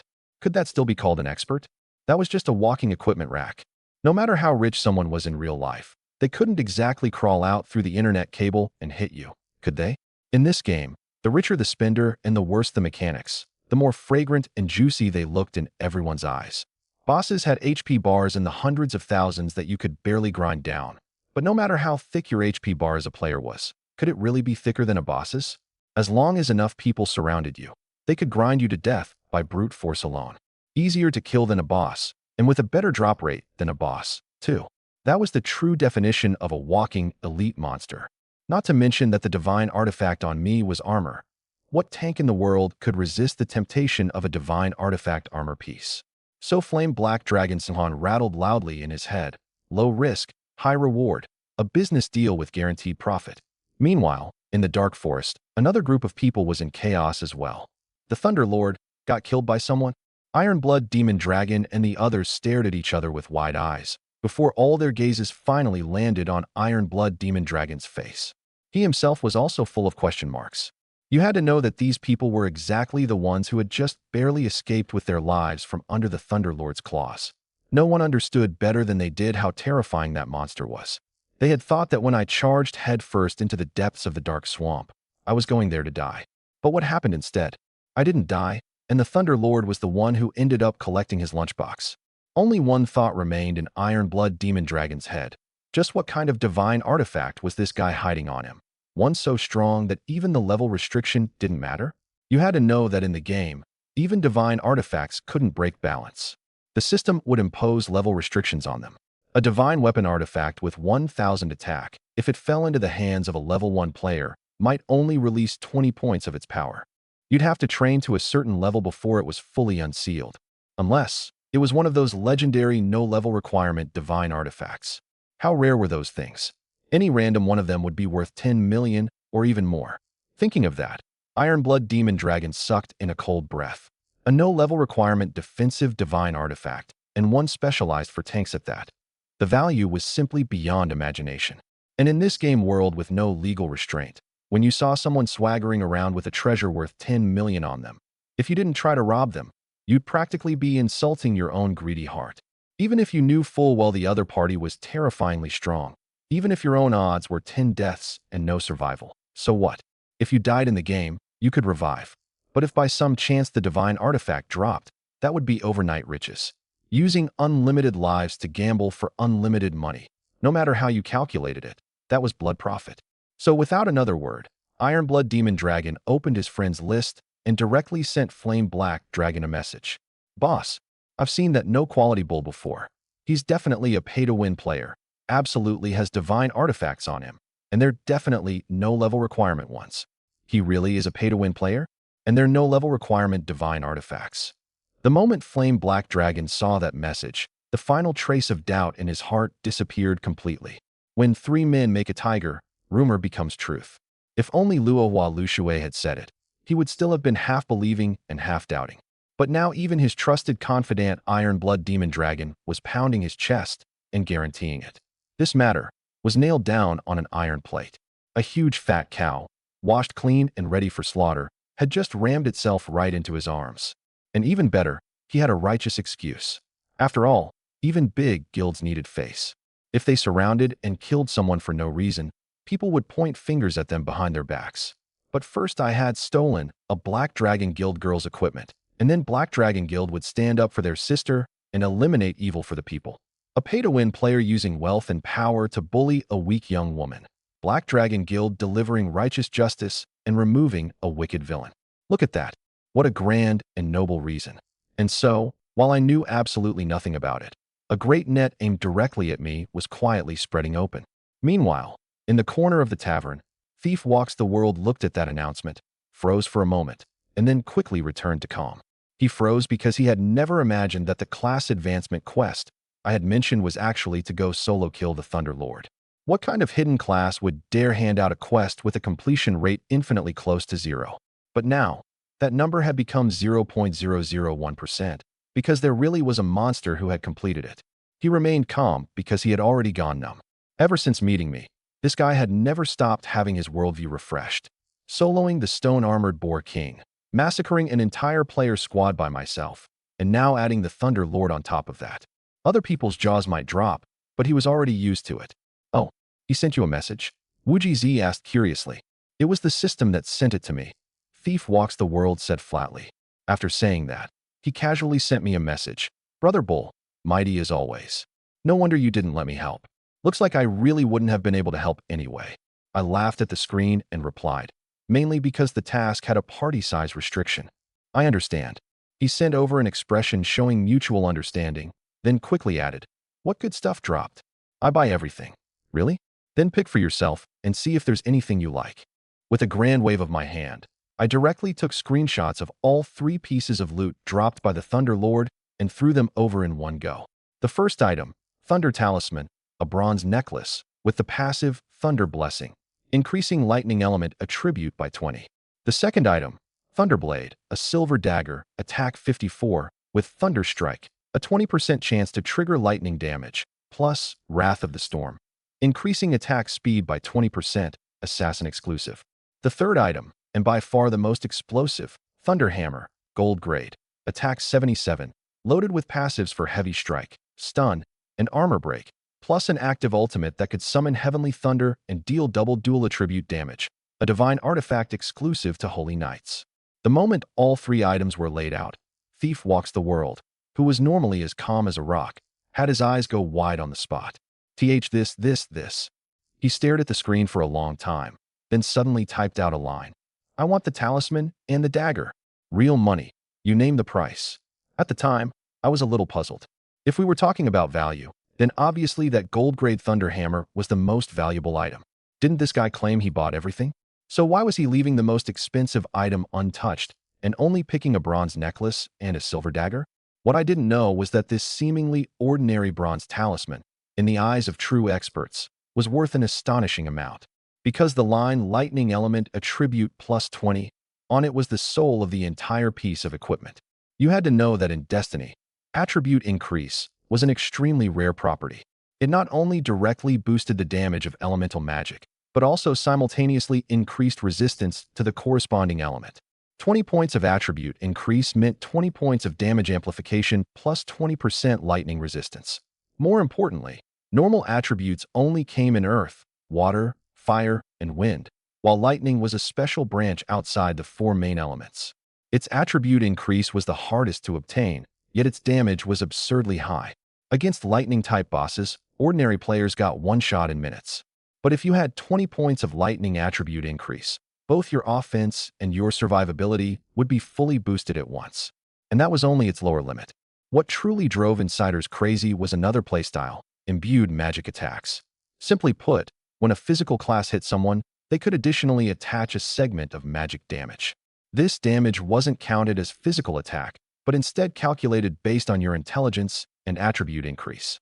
The higher your intelligence and the higher your attribute increase, the harder that extra hit would be. The Thunder Strike built into the Thunderblade happened to be exactly that kind of standard imbued magic attack, with as high as a 20% trigger rate. Assassins were already the kings of burst damage.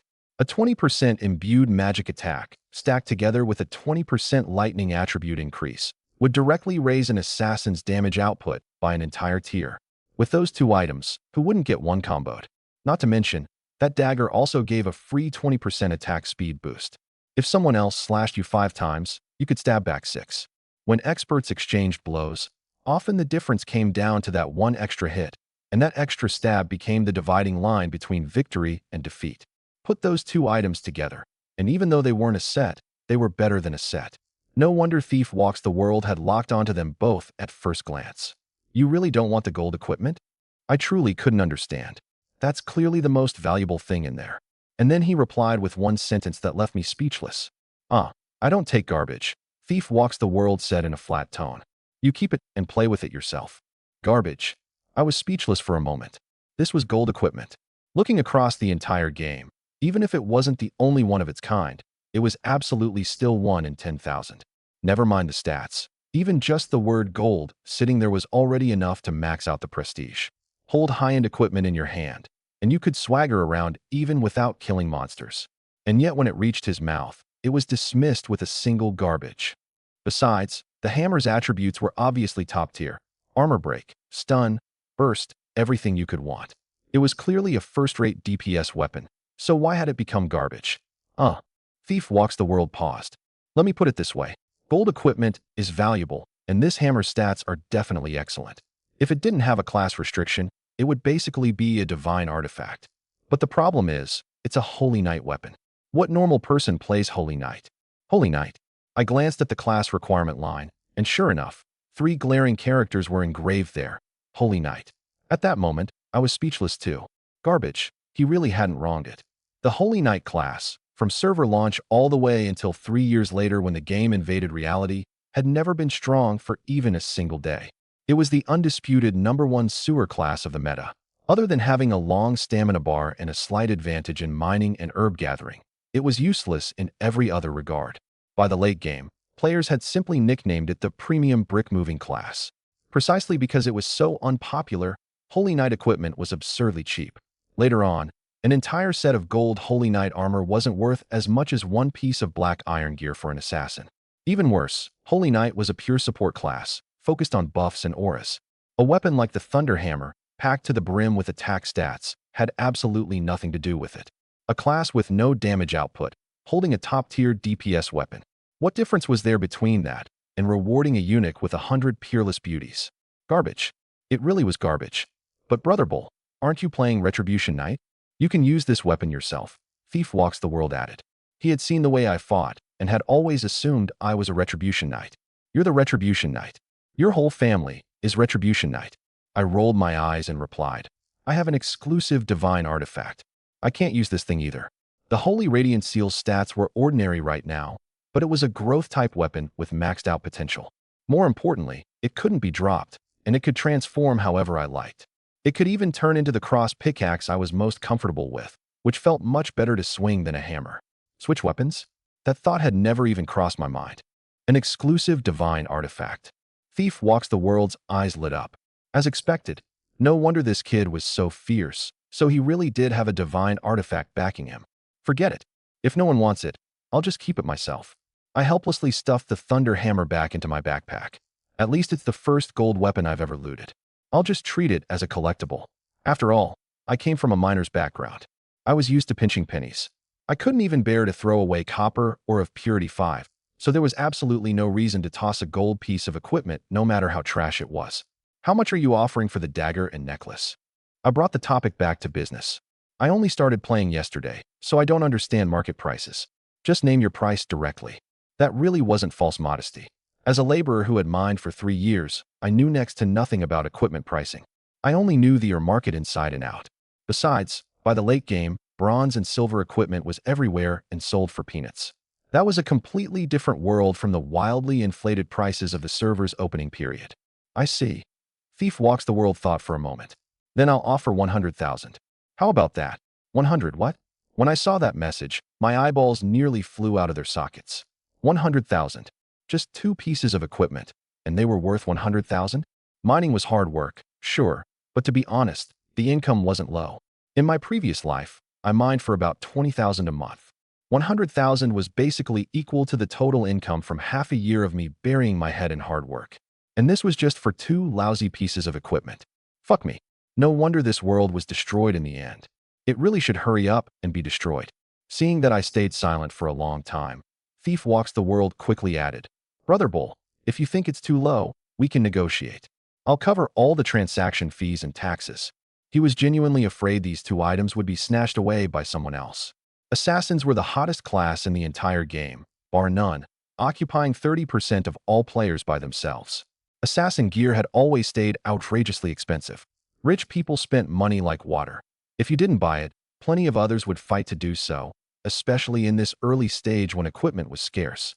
The moment a top-quality item was posted in world chat, it would be bought instantly. Deal. I forcefully suppressed the shock in my heart and replied with a single word as calmly as possible. I had to maintain the posture of an expert. All right, I've also got a few skill books. Want them? I casually threw him screenshots of the skill books in my hand all at once. They're all special skills, just with low rank. How about 5 gold coins each? Thief Walks the World glanced over them. Repelling Fire Ring, which could push away nearby enemies no higher level than yourself. Wind's Blessing, which increased movement speed and attack speed.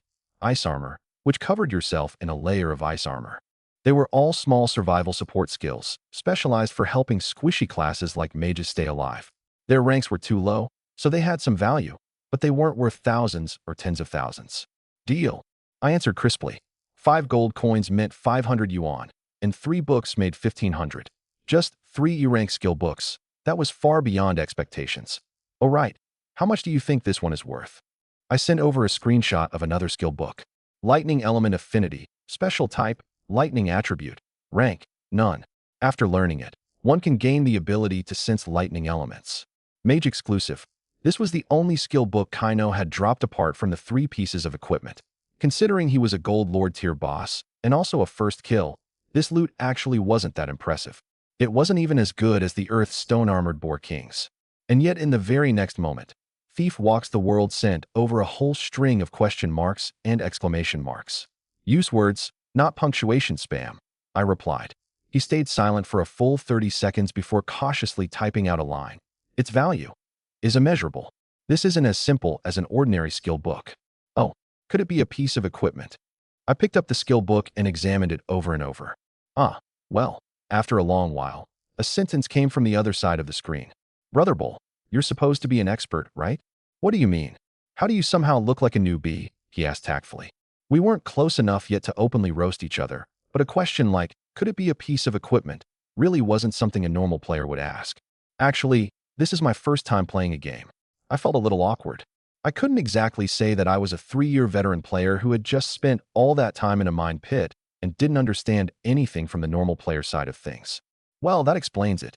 Thief Walks the World understood instantly. A lucky newbie stumbling into a divine artifact and transforming into an expert by accident. Something like that wasn't unusual. And besides, that kind of advantage only really stood out in the early game. Once everyone's gear caught up later, a divine artifact wasn't nearly so heaven-defying. But his next sentence made me sit up straight immediately. This book can create an entirely new class branch. Thief Walks the World said it with absolute certainty.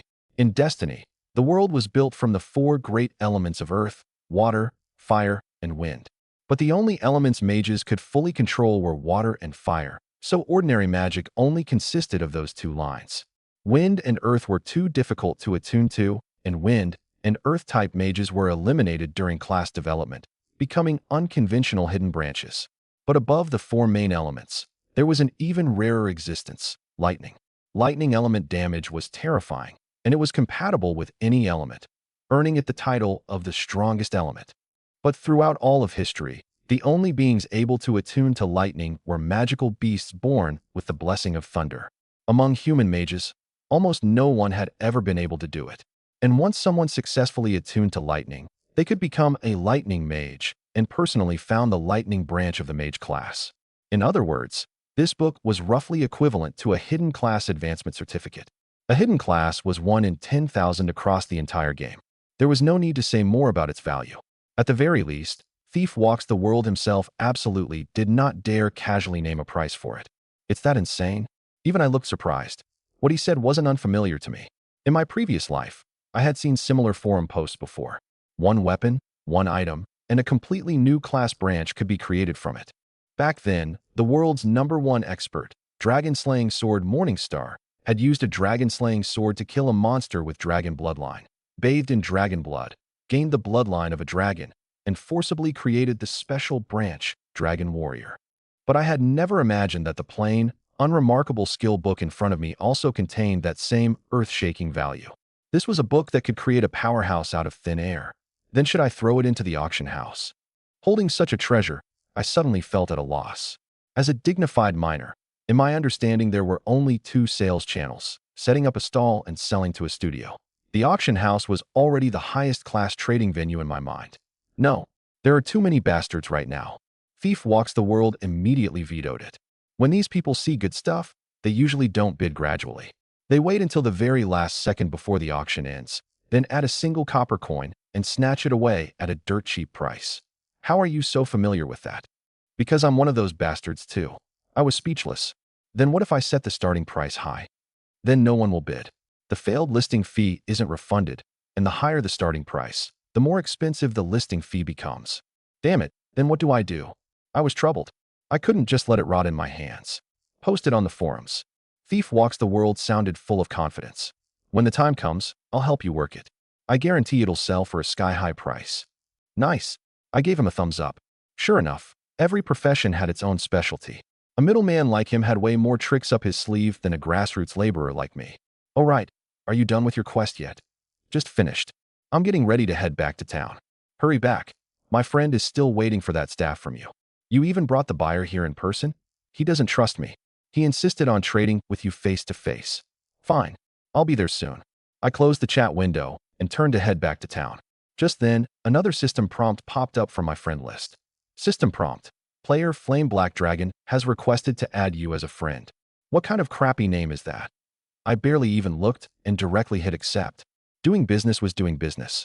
Even if the customer was an idiot, you still had to treat him like the god of wealth. What I didn't know was that with just that casual tap of accept, Flame Black Dragon, sitting in John Tavern, froze on the spot. He stared at the prompt saying, "You have added the other party as a friend," his face full of disbelief. He really accepted? In the understanding of players like Flame Black Dragon, top experts usually had friend requests disabled, especially those who were always appearing on broadcasts. Otherwise, every 3 days someone would come crawling over. "Hello? Are you there? Have you eaten? Please carry me. Please give me gear." And it would be annoying to death. Even pay-to-win players wouldn't casually add random people. But this ruthless monster who had soloed the Thunder Lord not only had friend requests open, he had also approved his request instantly. This is the personal charm of Hope City's #1 expert self-proclaimed. Huh? As expected of me. Flame Black Dragon had completely thrown away his shame. The very next second, my message smashed over, complete with 2 screenshots, a skill book and a weapon. The skill book was exactly Lightning Element Affinity, and the weapon was the Thunder Hammer. Both were leftover stock I hadn't been able to unload through Thief Walks the World. What do you want? Bring your own price. I won't reply to haggling. Flame Black Dragon froze again, sending inventory screenshots right away. Was this the style of a pay-to-win expert? What the hell was Lightning Element Affinity? Holy shit, he was even selling a gold weapon? Pay-to-win player indeed lived up to the name. Damn it, a Holy Knight weapon. What bad luck. Ahem, what I want is Holy Light Priestess. Flame Black Dragon steadied himself. It's already reserved. Try again next time, I replied. Next time? For example, if he dies and I just so happen to pick the weapon back up. Flame Black Dragon was silent for a moment. Just so happen to pick it up? Isn't that just murder and robbery? I guess you could put it that way. I nodded. As expected of a piece of trash with low moral character. He doesn't deserve to own divine artifacts at all. Divine artifacts should belong to a humble, refined, and upright expert like me. Flame Black Dragon cursed inwardly. Let me reintroduce myself. I am Flame Black Dragon, guild leader of Black Dragon Guild, he typed. That Holy Light Priestess belongs to Black Dragon Guild. Black Dragon Guild? I paused for a moment. I seem to have heard that name mentioned before. So they really were a bunch of shameless dogs. Earlier, that idiot dog had talked to me about returning found valuables without pocketing them. And now this idiot dog was shamelessly asking for equipment to be returned. Did this whole guild have such bizarre logic circuits? Correction. I replied directly. Holy Light Priestess is my equipment. Bullshit. That was clearly obtained by Black Dragon Guild through a quest. Then why is Black Dragon Guild's equipment in my hands? I asked in return. This. That single sentence left Flame Black Dragon mute. Why was it in your hands? Because you counter-killed and made it drop, obviously. But as for why the fight had started in the first place, he couldn't say it. He couldn't exactly admit that Black Dragon Guild had gone to extort someone, failed, and ended up losing more than they gained. In the game world, the strong had always been king, and a bet was a bet. If you lost a PK fight and dropped your equipment, that was a skill issue. If you dropped your equipment and still shamelessly came to demand it back, that was a character issue. It meant you couldn't afford to lose. And more than that, it had been his own people who provoked me first and then got counter-killed. Wasn't that just pure clown behavior? If you're really sincere, you can buy it back with money, I added, twisting the knife once more. But now I won't sell it to you even for money. It's already reserved for someone else. Of course, if he thinks it's too expensive and doesn't want it, I'll contact you again. You motherf. Flame Black Dragon nearly spat a mouthful of blood onto the screen. The equipment had obviously been dropped because Luo Walushui had provoked me and gotten herself killed, but the way I was talking serious business with him made it feel like someone had stolen something precious from him and was then discussing right in front of his face who to sell it to. An absolutely naked humiliation. You've got guts. Don't let me run into you in the game. Flame Black Dragon threw out a harsh threat and directly closed the chat window. Actually, he had originally wanted to handle this quietly. As long as I obediently returned the equipment and handed over the divine artifacts on my body to Black Dragon Guild as a sort of emotional compensation, then the matter could have been turned over. But this kid really didn't know how to drink a toast and chose the forfeit instead. Not only was he impossible to reason with, he even kept unloading point-blank ultimates in his face. Fine. Then Black Dragon Guild couldn't be blamed for bullying the weak with their strength. You were the one who stole Black Dragon Guild's things first. Me hunting you down was only natural and just. I gave you the chance, and you were the one who didn't know how to appreciate it. As for me, sitting on the other side of the screen, when I saw his harsh threat, not only was I not the least bit intimidated, I instead rubbed my chin and grinned. He's even going to bring me more equipment?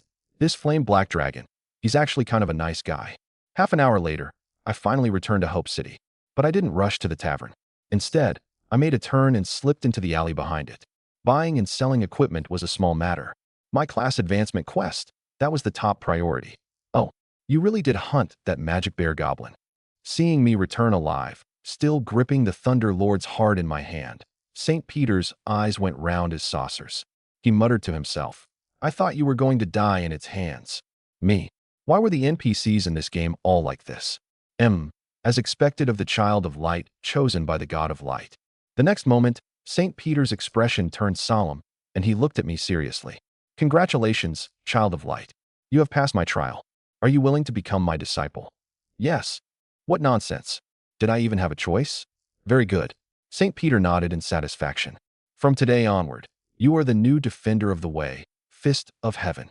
As his words fell, he raised one hand. An array of golden light descended, enveloping my entire body. System prompt. Class advancement successful. You have advanced into the holy light hidden class, Fist of Heaven. As the system prompt flashed by, a majestic and melodious sacred hymn rang out by my ears. You are the defender of the God of light, guarding the light and spreading the gospel. You are the enforcer of the God of light, purging evil, upholding justice forever. You are the child of light. You are the Fist of Heaven, forever praising the God of light. Immediately after, the class information unfolded before my eyes. Fist of Heaven, the strongest guardian of the God of light, possessing incomparable power, representing the light in destroying evil, with a talent that transforms evil power into one's own attributes. Then I looked further down at the class traits, and I fell into thought. The first line, Blessing of Light. All holy light skills you learn are converted into passive skills. The second line, Heart of Light. All skills you learn will increase your own attributes. Class traits were unique talents exclusive to each branch, and usually a branch only had one. For example, Weapon Warrior specialized in weapon mastery, and Shield Warrior specialized in defense mastery. But my hidden class had given me two in one breath. And for me, those two were practically tailor-made. Learning skills could increase my attributes. That didn't even need explanation. The literal meaning was already simple and crude enough. The truly heaven-defying one was the first trait. All holy light skills turned passive. In any game, skills were divided into active and passive. For experts, active skills were more flexible, demanded operational finesse, and could push a class's ceiling to the maximum. But for an operational cripple like me, active skills were pure decoration. Give me 100 skills, and I probably wouldn't even remember all their names, much less use them. If I could skillfully pull off even one or two in actual combat, I'd already be burning incense in gratitude. But once all those skills became passive, everything became simple. I didn't need to care about using skills at all. I could just drag my cross pickaxe around and swing with my eyes closed. Paired with the Oracle talent and the Heart of Light trait, it was all about overwhelming force smashing through all technique. Don't talk to me about this combo or that combo. As long as my numbers stacked high enough, any random hit from me was basically a skill. That was what simple and brutal meant. That was what the Great Way is the simplest meant. This class was practically custom-made for someone like me. Character panel. With a single thought, my attributes appeared before my eyes. My ID was No Quality Bull. My class was Fist of Heaven. My level was 10. HP, 16,890. Strength, a full 782. Attack, 834. Armor, close to 800. Putting numbers like that on a level 10 account was simply outrageous. In the skill bar, Holy Blessing, passive, attacks carry 100% Holy Light magic damage. Earth Stomp, active area damage. Aura of Strength, increases the whole team's strength by 10%. Talent, Oracle, monsters I kill are completely purified and converted into my permanent attributes. I stared at this whole panel and couldn't stop the corners of my mouth from lifting. A talent that let me grow infinitely stronger just by killing monsters. A class that turned all skills passive so I could close my eyes, swing my pickaxe, and smash heaven and earth apart. And this was only the first day since I had returned through rebirth. Sure enough, the moment the class advancement was complete, all Holy Light skills turned into passives. And on top of that, every skill gave me an extra chunk of attribute bonuses. Back when they were active skills, Aura of Strength and Holy Blessing not only cost mana, but also only worked if I manually activated them. Now they had directly become passives, which meant they were permanent buffs hanging on me forever, once and for all. What surprised me most was another discovery. The attributes granted by skills were not one-time bonuses. Instead, they were added again every time the skill leveled up. In other words, for an F-rank skill, learning it gave 5 points, and leveling it to the max of 10 meant a full 50 attribute points. And that was only the lowest F-rank. If it were a higher grade skill instead, then the attribute increase would be almost unimaginable. Once the class advancement was done, the next step was learning skills. A level 10 player could learn 2 skills, 1 general class skill and 1 class specialization skill. The Holy Knight's general skill was called Holy Heal, which slowly restored the target's HP. The higher the caster's HP, the stronger the healing. The specialization skill was called Tiger Assault, which grabbed an enemy, charged forward a short distance, and then hurled them away, while all enemies hit along the way took a series of multi-hit damage. Learn. I clicked directly. Thank you for your patronage. 20 silver coins. St. Peter grinned, showing a mouthful of black teeth, and stretched out his hand in a way so punchable it was almost art. It costs money too. I widened my eyes and clenched my fist, barely resisting the urge to punch him in the face. Of course it does. There's no such thing as free breakfast, lunch, or dinner in this world. Charging you is only natural, he said as if it were the most reasonable thing in the world. But every other class gets their first skill learning for free after level 10 advancement. I argued on solid grounds. The pride of an old armchair player was knowing the settings. For any class, after a successful advancement, the first general skill and the first specialization skill were both free. Are you some other class? St. Peter asked back. No. Well then, there you have it. He looked completely justified. You're a hidden class, Fist of Heaven. Just listen to that name. How domineering it sounds. Naturally, it's nobler than those ordinary classes. That is the advantage of a hidden class. The hell kind of advantage is that? I exploded with rage. It wasn't that I couldn't afford the money. It was that I felt like I was being played for a fool. For me, at least, it's an advantage. St. Peter's grin was as punchable as ever. 6. It really has to be you. I admitted defeat and helplessly tossed out 20 silver coins. Notice, you learned the E-rank skill Holy Heal. Class trait activated. Holy Heal has been converted into a passive skill. Recover 1% HP every 3 seconds. Constitution +5, Spirit +5. Notice, you learned the E-rank skill Tiger Assault. Class trait activated. Strength +10. Not bad. Holy Heal had gone from a skill that only lasted 10 seconds and still had to be cast manually into a permanent HP regeneration passive. The only downside was that after turning passive, it could no longer heal teammates. As for Tiger Assault, because it was pure physical damage and counted as martial technique rather than Holy Light, it had not been turned into a passive. But it came with grab, charge, and displacement effects, making it a strengthened version of charge. Looks like even though old bastard St. Peter was a scammer, the Fist of Heaven class itself really was amazing. I'm off. You take it easy. After learning the skills, I turned to leave. All I wanted now was to never have anything to do with this con artist again for the rest of my life. You're leaving already? St. Peter called out to me with a smile. Oh, you're going to refund all my money. I turned back. Let's not talk about impossible things like that. He waved his hand. You're my only disciple. As your master, I'm actually quite fond of you. Fond of me? I became instantly alert. As the great philosopher of online gaming once said, when someone suddenly starts talking to you about feelings and saying nice things, there are only two possibilities. Either they're about to die, or this bastard is preparing to screw you over. And judging by how lively St. Peter looked, he was clearly still far from death. You, what are you trying to do now? Don't insult your teacher with that look. He was still smiling.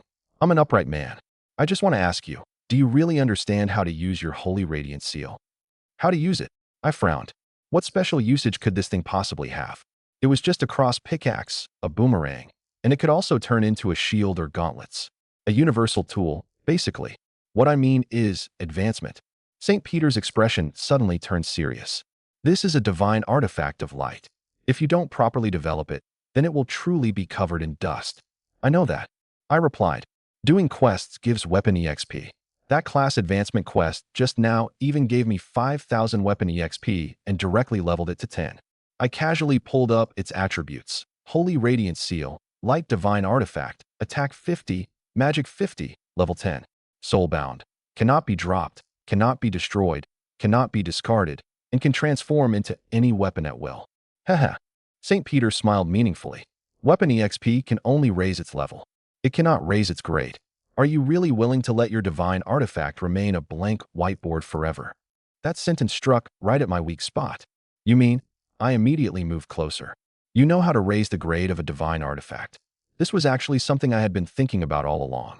As a weapon, the Holy Radiant Seal's stats were decent enough, but as a divine artifact, it didn't even have a single special property. It was honestly shabby.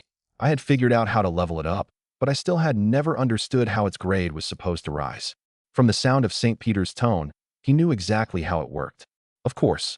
St. Peter looked at me with a smile, his gaze so kindly, it was like he was looking at a fish that had obediently bitten the hook. See, here comes the sales pitch. There comes the follow-up question. Hooked, right? Please, Teacher St. Peter, enlighten me. I immediately switched to a respectful and obedient expression. Ho ho ho. St. Peter suddenly burst into loud laughter. No quality bull, my dear student. This concerns the secret lore of divine artifacts. By the rules, I cannot tell anyone. The expression on my face instantly collapsed. Of course, the rules happen to be tucked right inside your pocket. St. Peter slowly added, your master just taught you a lesson.